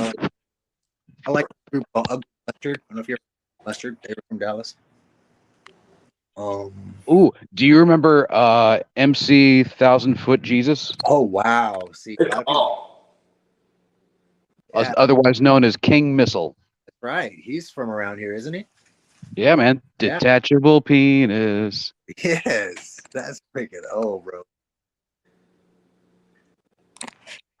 Hey, you know what? I had no idea until you told me. What is her name? The girl. Lardy B? No. The actress, Shelley Duvall Oh, Shelly, yeah. from Fort Worth. I did not know that until you told me that, or until you showed me that. Oh, yeah. Shelly Duvall. Bill Paxton is from Fort Worth. Paxton is from Fort Worth. I didn't know that. Yeah. Tornado. I can't believe they're making a sequel to Twister. What the fuck? Are they really? Yeah, it's called Twisters with an S. Hey man. Okay. Doing the soundtrack. Oh man. I'll bet Wolfgang will do the soundtrack. Keep it in the family. Hey dude, you play video games? I don't. No, sir. Okay, well then never mind. Aw, come on. There's this show coming on HBO. The Last of Us. It's from that video game, that zombie game, The Last of Us. Oh, yeah, dude. Pedro Pascal. He's fucking amazing. Bro, that is be the shit. I love it. Can't wait. Yeah, as long as they don't fuck it up like they did with that Resident Evil series, because that was terrible. Yeah, Resident Evil was whack, and yeah, that was really, really whack. I didn't like The Walking Dead either. That's personal. The first season was good. First season was good. Black Summer was the shit though. Black Summer was amazing. That was really amazing. I love that. Man, we still haven't found Dufresne, have we? Yeah. He escaped Shawshank back in 1994. Touche. Nice Shawshank reference. Thank you. Anybody seen Tulsa King? No, but I hear it's good. Uh-uh. I heard it's good. It is. It's pretty fucking cool, dude. Yeah, it's like drop anything, watch that. It's a binger, man. It's pretty well. It's classic Sly Stone in Tulsa as a mafia don. Yeah, all my friends that like Yellowstone like Tulsa King. I have to do that. It's funny because I don't watch any of that stuff. I just don't have time for it. I really don't. Yeah. But I was hanging out with Randy Bell, who has been on this show a couple of times, so you know Randy Bell, last night, and we started watching it, and I couldn't stop. We watched 4 episodes. Are they hour long? I think so, close to it. You know, maybe we're an hour, and he took out commercials or something. So it was like 45 minutes, but it was midnight when we got done with the 4th one. I was like, bro, I gotta go. Yeah. David, did you see the Wu-Tang series? Yes, I did. How is it? I haven't seen the because they just came out with a new season. I think I haven't seen the new season, but the first 2-3 seasons, it grew on me. At first I didn't like it because the guy that plays, I think, does a terrible job. But everybody else is spot on. Method Man, spot on. Ghostface, spot on. Raekwon, spot on. Everybody, spot on. But RZA is way off. Like, it's nothing like him, sounds nothing like him. But anyway, so I tried to get past that, and I did, because the episodes are pretty good. They're pretty eventful, and it's true story. It's real shit that people didn't know about. Like, those guys hated each other. Like, they tried to kill each other, and like RZA was trying to get them together to make that album. It was really hard to do. Oh yeah, dude. I read the Tao of the Wu by RZA, where he talks about, you know, their humble origins and how RZA actually saved Method Man from getting shot by just telling him to come across the street and come record, and people like went into the building that he was going to go into and shot it up, and luckily Method Man decided to take a left instead of a right. Yep. Raekwon shot up Ghostface's house. Really? Yep. Wow. Like they were enemies. Like he shot up Ghostface's house, and Ghostface had 2 little brothers that had muscular dystrophy, and like bullets was flying past them, so he took that shit real personal. So he was even gonna kill RZA for being friends with Raekwon. It was deep, man. It took a long time for them to squash it. So I guess Iron Man is more than just an album title. Man, dude, it really is. To hear them 2 guys rap together, of the shit that they went through, they were mortal enemies, and like they're like together. It's crazy. Like, I'd have probably killed that guy, you know? Like, well, of course, yeah. Straight up, like I would have probably killed that guy. And they squashed it. It's amazing. It's a cool story. So that made me appreciate it. But if you know anything about RZA, the guy that plays fucking RZA is awful. It's fucking awful. I know, like RZA is the cornerstone of the group. That's like having Gandalf be played by Macaulay Culkin, you know? Exactly. It's like, yeah, this isn't working. It's exactly what it's like. And he doesn't sound like it at all. But see, that's the tough problem with trying to cast these larger than life characters, you know. Like, you know, sometimes you get lucky with like Ray Charles and Jamie Foxx, but you know, mostly it's Joaquin Phoenix as Johnny Cash, where it's like, man, you know what? I'm good. Yeah, no shit. But I mean, have you seen it? Have you watched the series, the first season? I haven't, because the ads made it seem like more cookie cutter bullshit. That's why I didn't give it a chance. Finally, one day I just said, fuck it.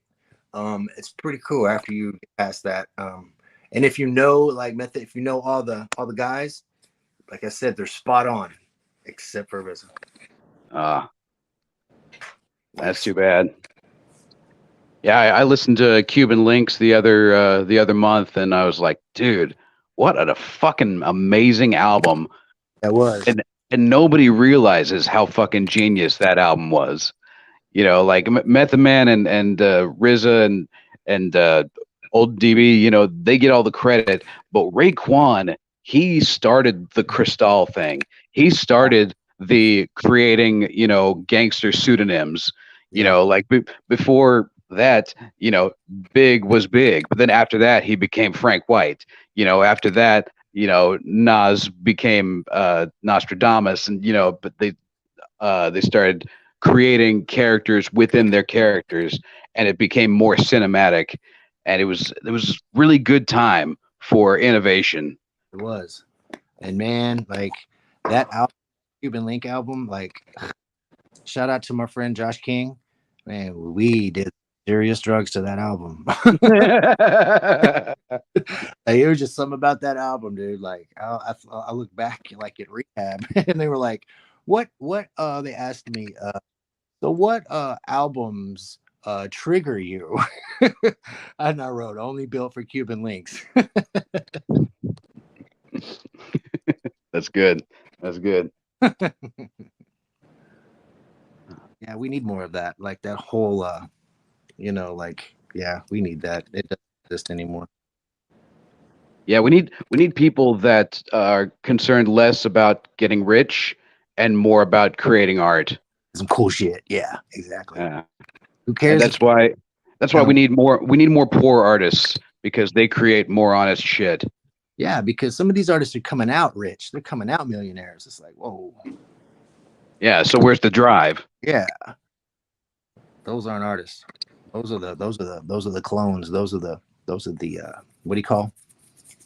Imitators. Well, it's a little bit of what I was referring to earlier. When you know your music's going to be heard by millions of people, you're either going to be forced to change your songwriting approach or forced to battle the temptation to change your songwriting approach.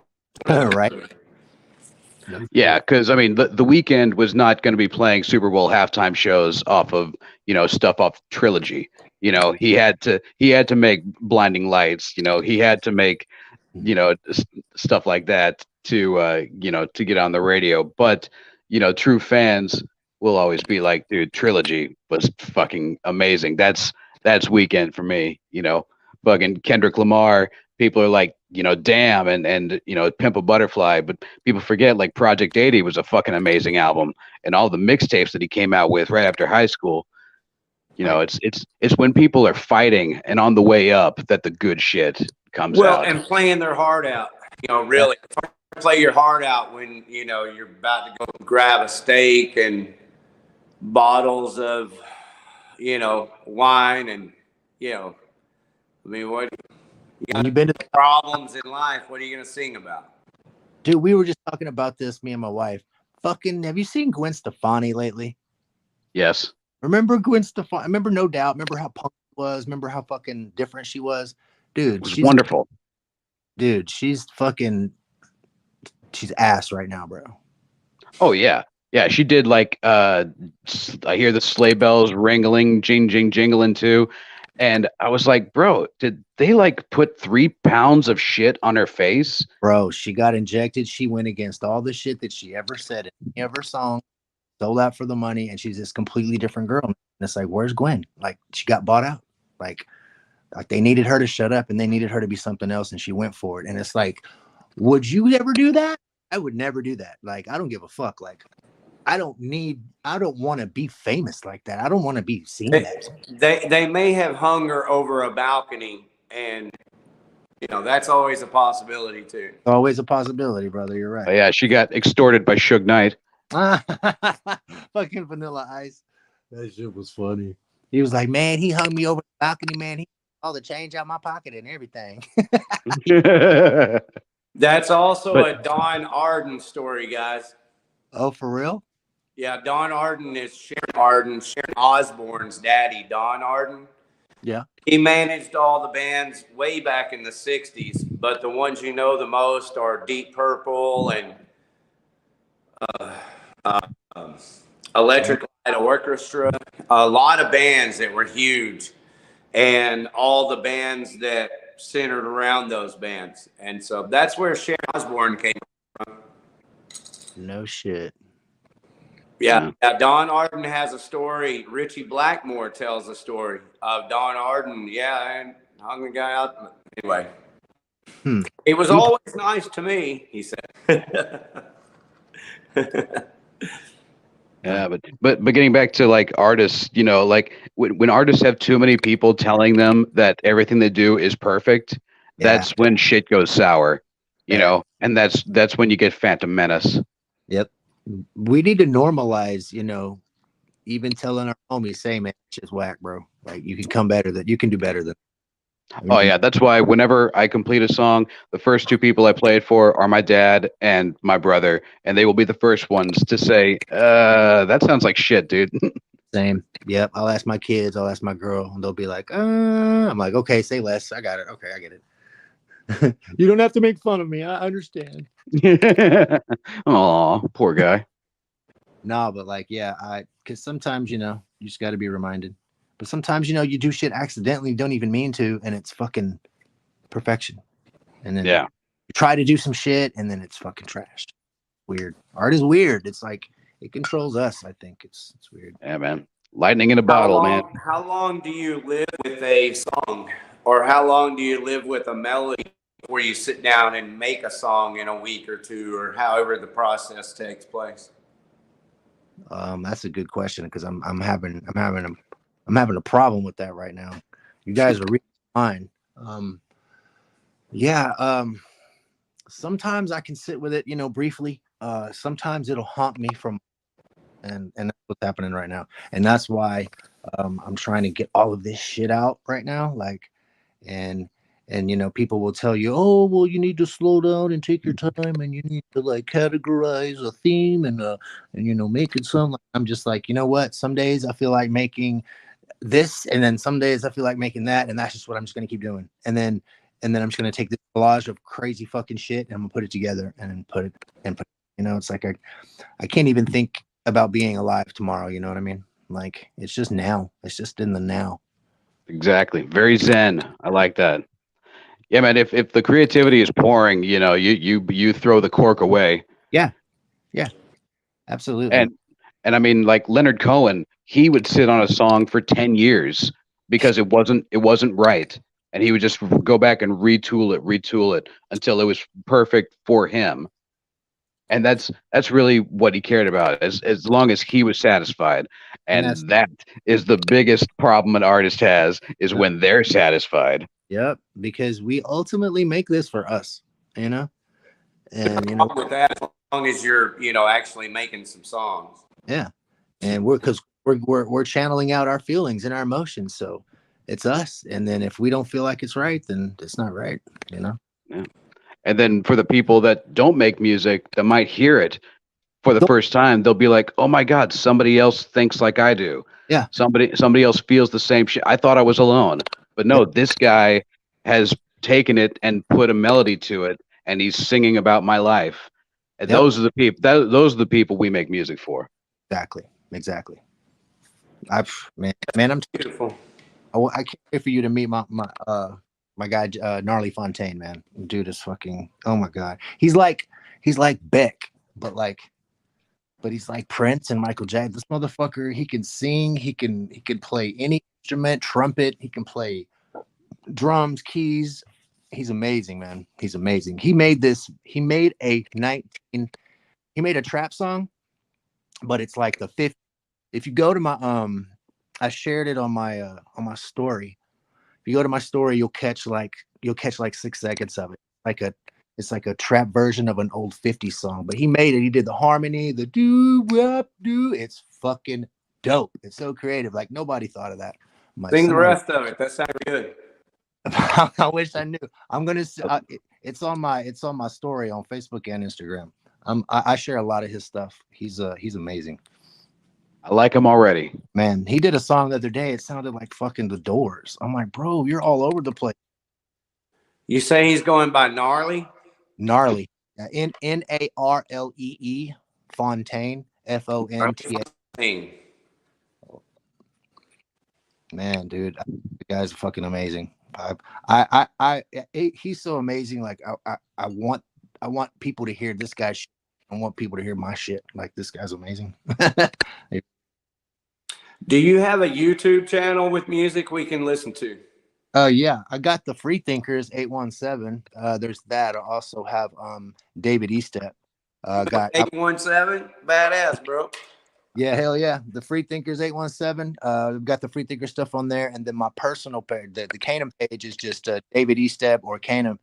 And so far, I've got one song from the new album that is on there. Cool. Well, I'll try to find it. If you have time, Dave, send me the links to that, and I'll put it in the description in the video here. I definitely will, bro. Hell yeah.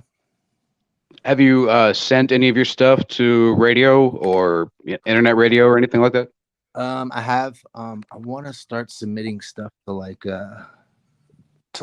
video games and like like music for like movies, playwrights and stuff like that. Yeah. You have those contacts, bro? Oh, Do you have the contacts for no, games? no. I mean, I would just fish, around and like hope for something. I was just wondering if maybe that was part of why you were thinking that way. Oh no. I would just thought give it a shot. Maybe. In other words, if you already had the opportunity for some weird reason, then it would make a lot of sense to be thinking that way. Yeah, I have a friend who did it, and he sold one of his beats to like Adult Swim or something, Oh, wow. and he's did pretty good. Yeah, you could always Trojan horse your music by creating like a 8-minute short movie with your music behind it and just create a story behind it and submit it, because they're always having little short film festivals, Alamo Draft House and Texas Theater. Yeah. If that was a route that you would want to go. Yeah, man. I want to do more than just, because I really feel like and y'all probably notice it too.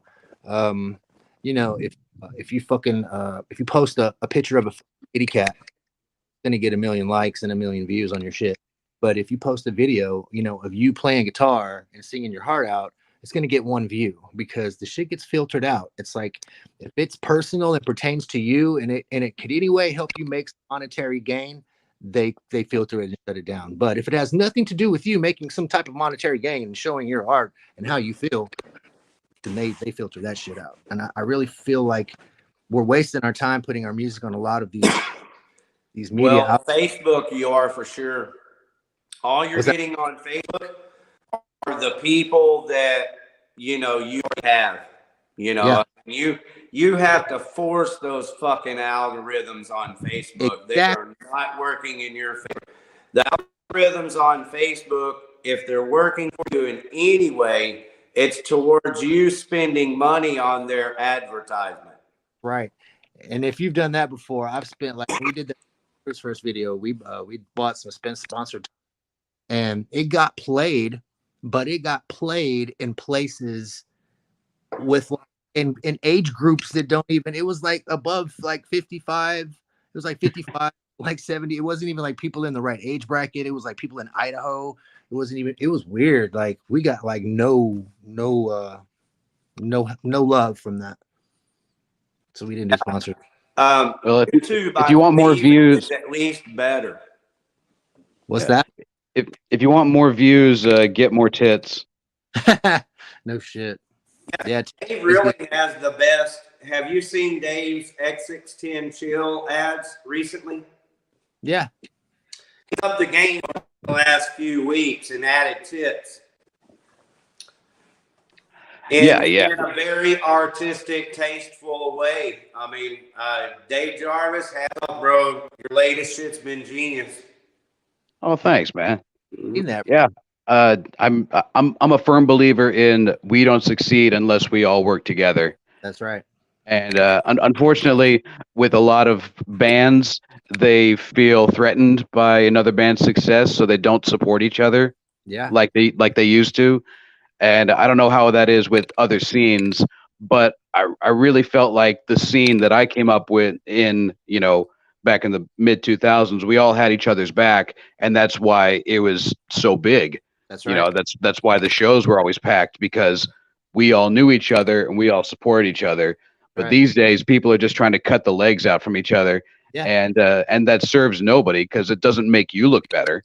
Yeah, they want to get rid of the I guess the competition. They want to make just them the only ones that you see and fuck everybody else.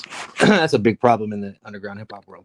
It's like, fuck this. It's always been that way to one extent or another. That sucks. If there's been an era like Dave Jarvis is referring to, where a lot of the bands had each other's backs, that's like, that's an exception. That's how it was in Los Angeles years ago when, like, bands like the Peppers and Tool and Rage, and they all had each other's back, man, and they all came up, Yeah. Like, It's just stupid shit. It's stupid kid shit. it is. Like, I'm just going to say it because my personal experience started way back with Pantera and Rigor Mortis. Yeah. Rigor Mortis would not say anything good about Pantera. No Nothing. shit. Yeah. Rigor Mortis is like, those are fags. No shit. Yeah. They had, But I would go watch Dime play Eddie Van Halen and Randy Rhoads and go, no, he's pretty fucking amazing. But then I'd go hang out with Mike Stosh and go, well, yeah, all right. But I already knew Casey and Harden, the drummer and bass player and all that stuff. So anyway, it's always happened. There's always been that. It's kind of that competitive spirit, gone in different directions where it becomes divisive. Yeah. And there's, that's just something that people have to recognize so that they know not to be an asshole like that, maybe. Yeah. Yeah. I remember, like, I didn't even know who Pantera was. It was like in the late 90s, and I was like just on my rap shit, and I went to this bowling alley off of Cooper called Spare Time Lane, and went to hang out with some friends, and there was this fucking bald dude, fucking belligerent, drunk, just fucking throwing shit and acting like a fucking asshole. And I'm like, who the fuck is this fucking asshole? All my friends is like, this is some guy named Phil from some fucking band named Pantera. I'm like, what the fuck is a Pantera? It was like a week later I heard who they were, and I was like, oh shit, that was them. Like, I'm like, they're from my town. Oh fuck yeah. Like, I was super happy about that. That's so cool. That's Spare Time Lanes. That's where I met Vinny and Dime for the first time. Oh really? So that's so fucking cool on Christmas Day. Yeah. They own that place. I guess so, man. Yeah. In the bar. Yep, in the bar. That's where they drink. They were like, luckily you didn't call that fucking guy an asshole, or you would have got fucked up. Because I was like, fuck this dude. They were like, yeah, that's Phil. He's a little belligerent sometimes. But like, I didn't cuff him too much. But man, fucking Ben and fucking Dime, man, those dudes were cool as shit. God, man, I fucking love those guys. Yeah. Well, they lived right there off Ray, and the house had become just too small for everybody. You couldn't go anywhere, around Daryl or Vinny without other people being there. Yeah. And so they basically used to live down there at the Spare Time Lanes bar. Man, is that place still there? Oh yeah, it's an institution. Okay, cool, good. I haven't been over there in a minute. So yeah, I don't know what kind of divisiveness is going on, in the music scene today, but there are other contributing factors, like I'd like to go ahead and apologize to all the guys that I fucked your girlfriends and wives. Please don't take it personal. Learn to set, biases aside, and let's come together. And if we all support one another, we all benefit. That's right. Yes. I'm sorry I banged your mom. Yes, a true ladies' man never tells his secrets. Yes. Yeah, well, that's pretty disgusting. Yeah, that's nice. Yeah, but when your girlfriend and wife is calling out my name when screaming, orgasming, it's hard. It's a hard recovery, with your friends. They're like, him, people, him. They don't ever look at you the same anymore. Yeah, and good luck tucking that ego back in after you hear that shit. Yeah. Ooh, so there's a lot of contributing factors to the divisiveness in the music scene. Yeah.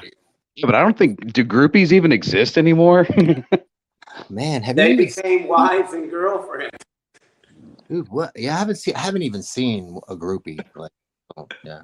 But Yeah, like, like are there any bands around right now that are like getting groupies the way that, Pempadelic and Drowning Pool used to get right? That's a good, without having to bring cocaine? huh?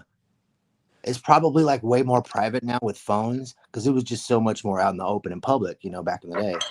Now it's like more private, like, you know what I mean? Dude, that's funny as hell. Maybe they have like private Snapchats Yeah, I like bet. that. Like there's a private Kiss Snapchat, so that when Kiss comes down, all the fucking groupies are there. Exactly. I'm telling you, that's what's happening. And plus, there's not a huge influx of younger people. They're You know, all, you look at the lineup for that Ridgely Metal Fest coming up, and there ain't a damn person on there that ain't under the age of like 37. yeah. There's no youngins anymore. Youngins are what brings the girls. The younger ones are going to be wearing a mask. Right. They don't want to catch AIDS or any STDs, so there's not going to be any. I mean, Mhm. Yeah, it's like when the mosh pits went away, so did the groupies. yes, exactly. That's just So do you think Paul Stanley has fans? Dave Jarvis. I'm sorry. We just lost David. No, I'm Hey, here. do you think Paul Stanley has a My Fans page? He's probably selling pictures of his feet right now to make ends meet.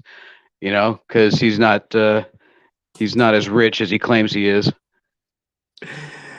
Yeah, for real. We were just talking about groupies and how the groupie thing works for bands these days. Yeah. Because I doubt groupies can just walk up to the tour buses like they used to be able to, or walk around outside the tour buses while I guess it's the same thing as they probably find them in the audience and then hand them a pass. There you go. Yeah. Oh, well, But I I think was it's about thinking of time those for me to private turn in, man. Snapchat accounts. Yeah. I was thinking of those private Snapchat accounts. I was talking about how funny it would be if Kiss has a private Snapchat account that has pre-approved women in all the world that are, just the girls, that they've been with for years. Right. And they use that private Snapchat to communicate. Hey, I don't Dave, think they have to. we've had a kick fucking ass night tonight, bro. Thank you so much for inviting David on. Oh, the pleasure is all mine. I love talking to David. I'm going to play this dropping money on the floor. I'm going to tell everybody to go celebrate the new year at Division Brewery and Growl Records. There really isn't anywhere else to go.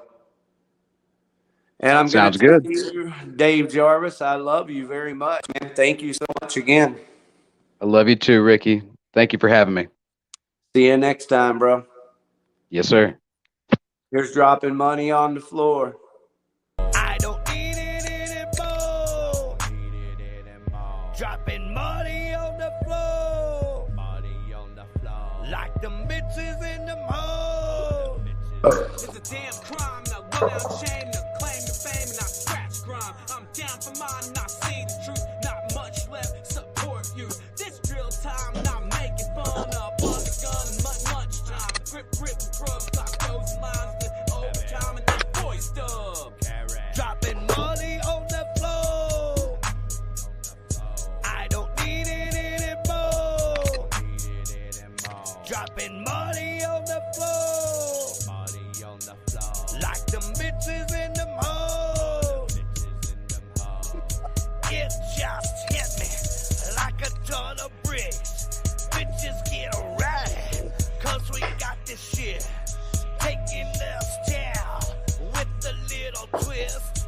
Ain't never been like this. Boys are dropping it. Money on the floor. Shit is getting heavy. Used to be the penny. No, you never get it.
All right.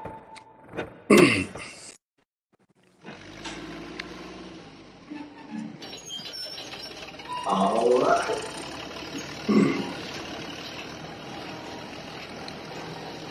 Let's go ahead and move a big pile of 2022 on down the road.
Well, all right, all right. Thank you for riding into the darkest night. How about a big old pile of 2022? Move right on out the way and welcome heavy 2023. That set of songs was the last part of the song that I wrote one evening with a kid named Jeremy called Dropping Money on the Floor, and then followed by X10 Chill, Dogmata. And then the last song that just rocked our balls was the Trespassers called Kill Dozer. Every once and a fucking while, the universe aligns. And when it does, you know it does. But it is. My man. Hey, get some gum.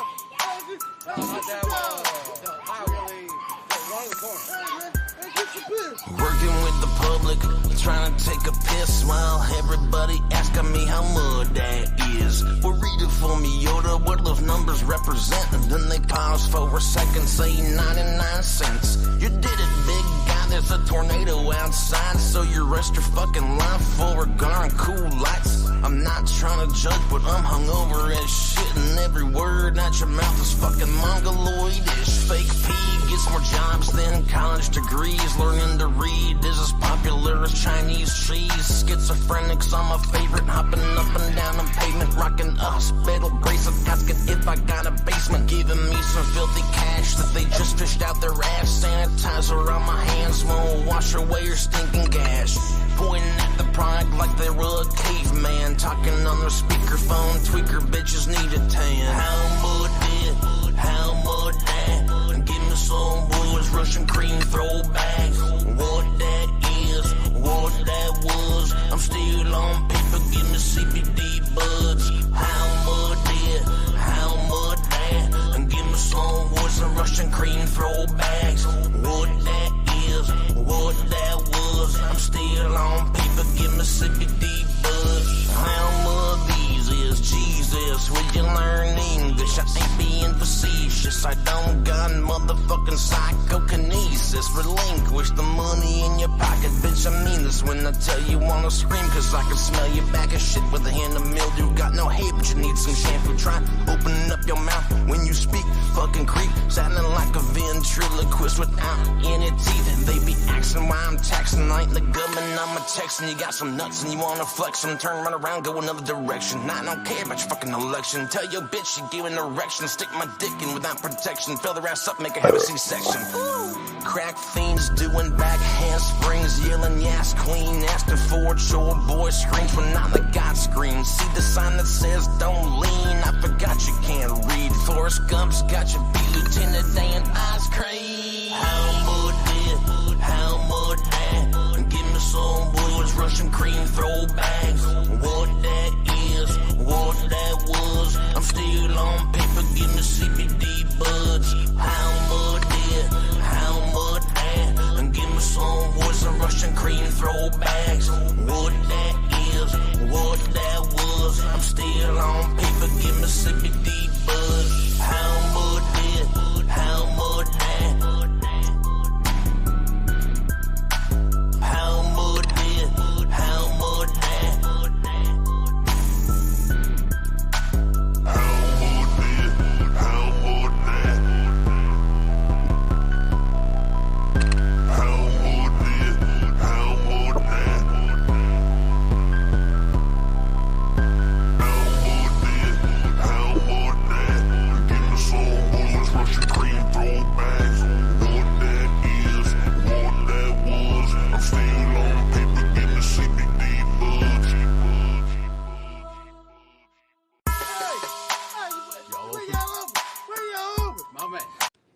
There it is. How about that shit? All right. X610 Chill. That's where you're going to find that. That is X610 Chill on YouTube. And then also on all the MP3 platforms. Fucking pretty cool, right? Okay, so since we're in that vibe, I'm going to do it to you one more time. And you know, why not? It's all good. You got to be proud of your shit. Oh, baby, you already know.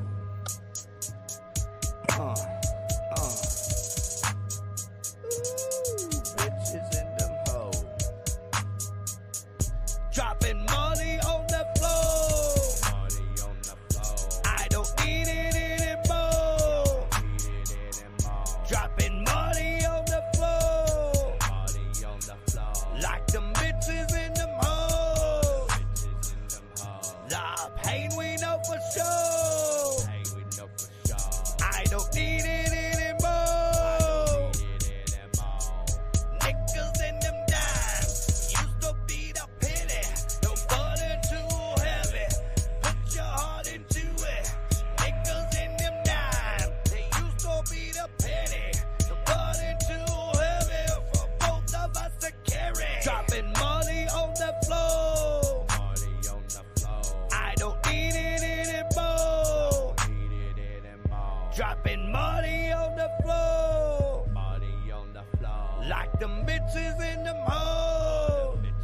It's a damn crime, now go down shame, to claim the fame and not scratch crime. I'm down for mine, not see the truth, not much left, support you. This drill time, not making fun up on the gun and much time. Grip, grub, stop those lines, then overtime and then voice dub.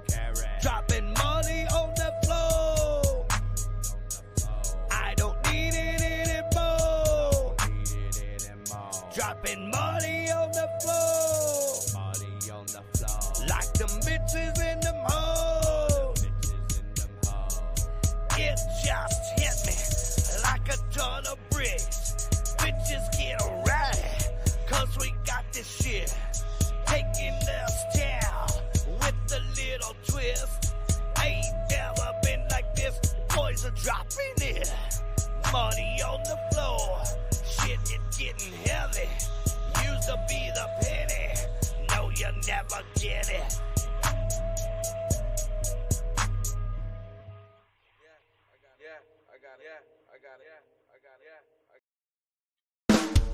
Where's the hard candy, girl? The kind that you suck on. Show me down your aisle.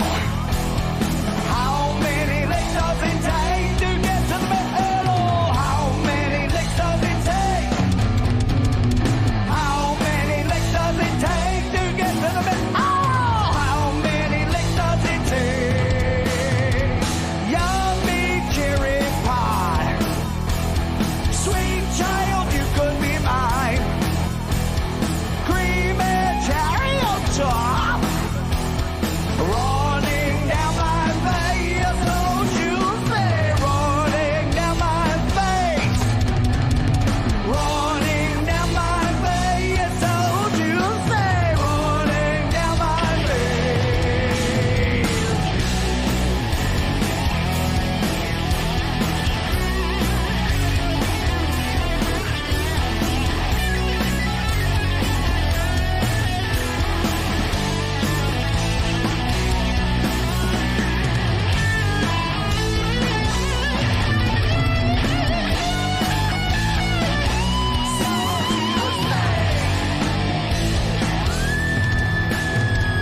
Get your hard candy, hold it in your mouth, suck on it real hard.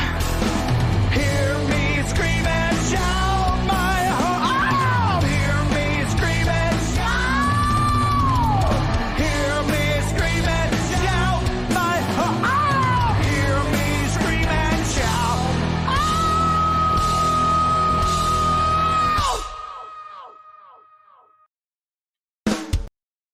Here comes our criminal now. What do you have to say for yourself?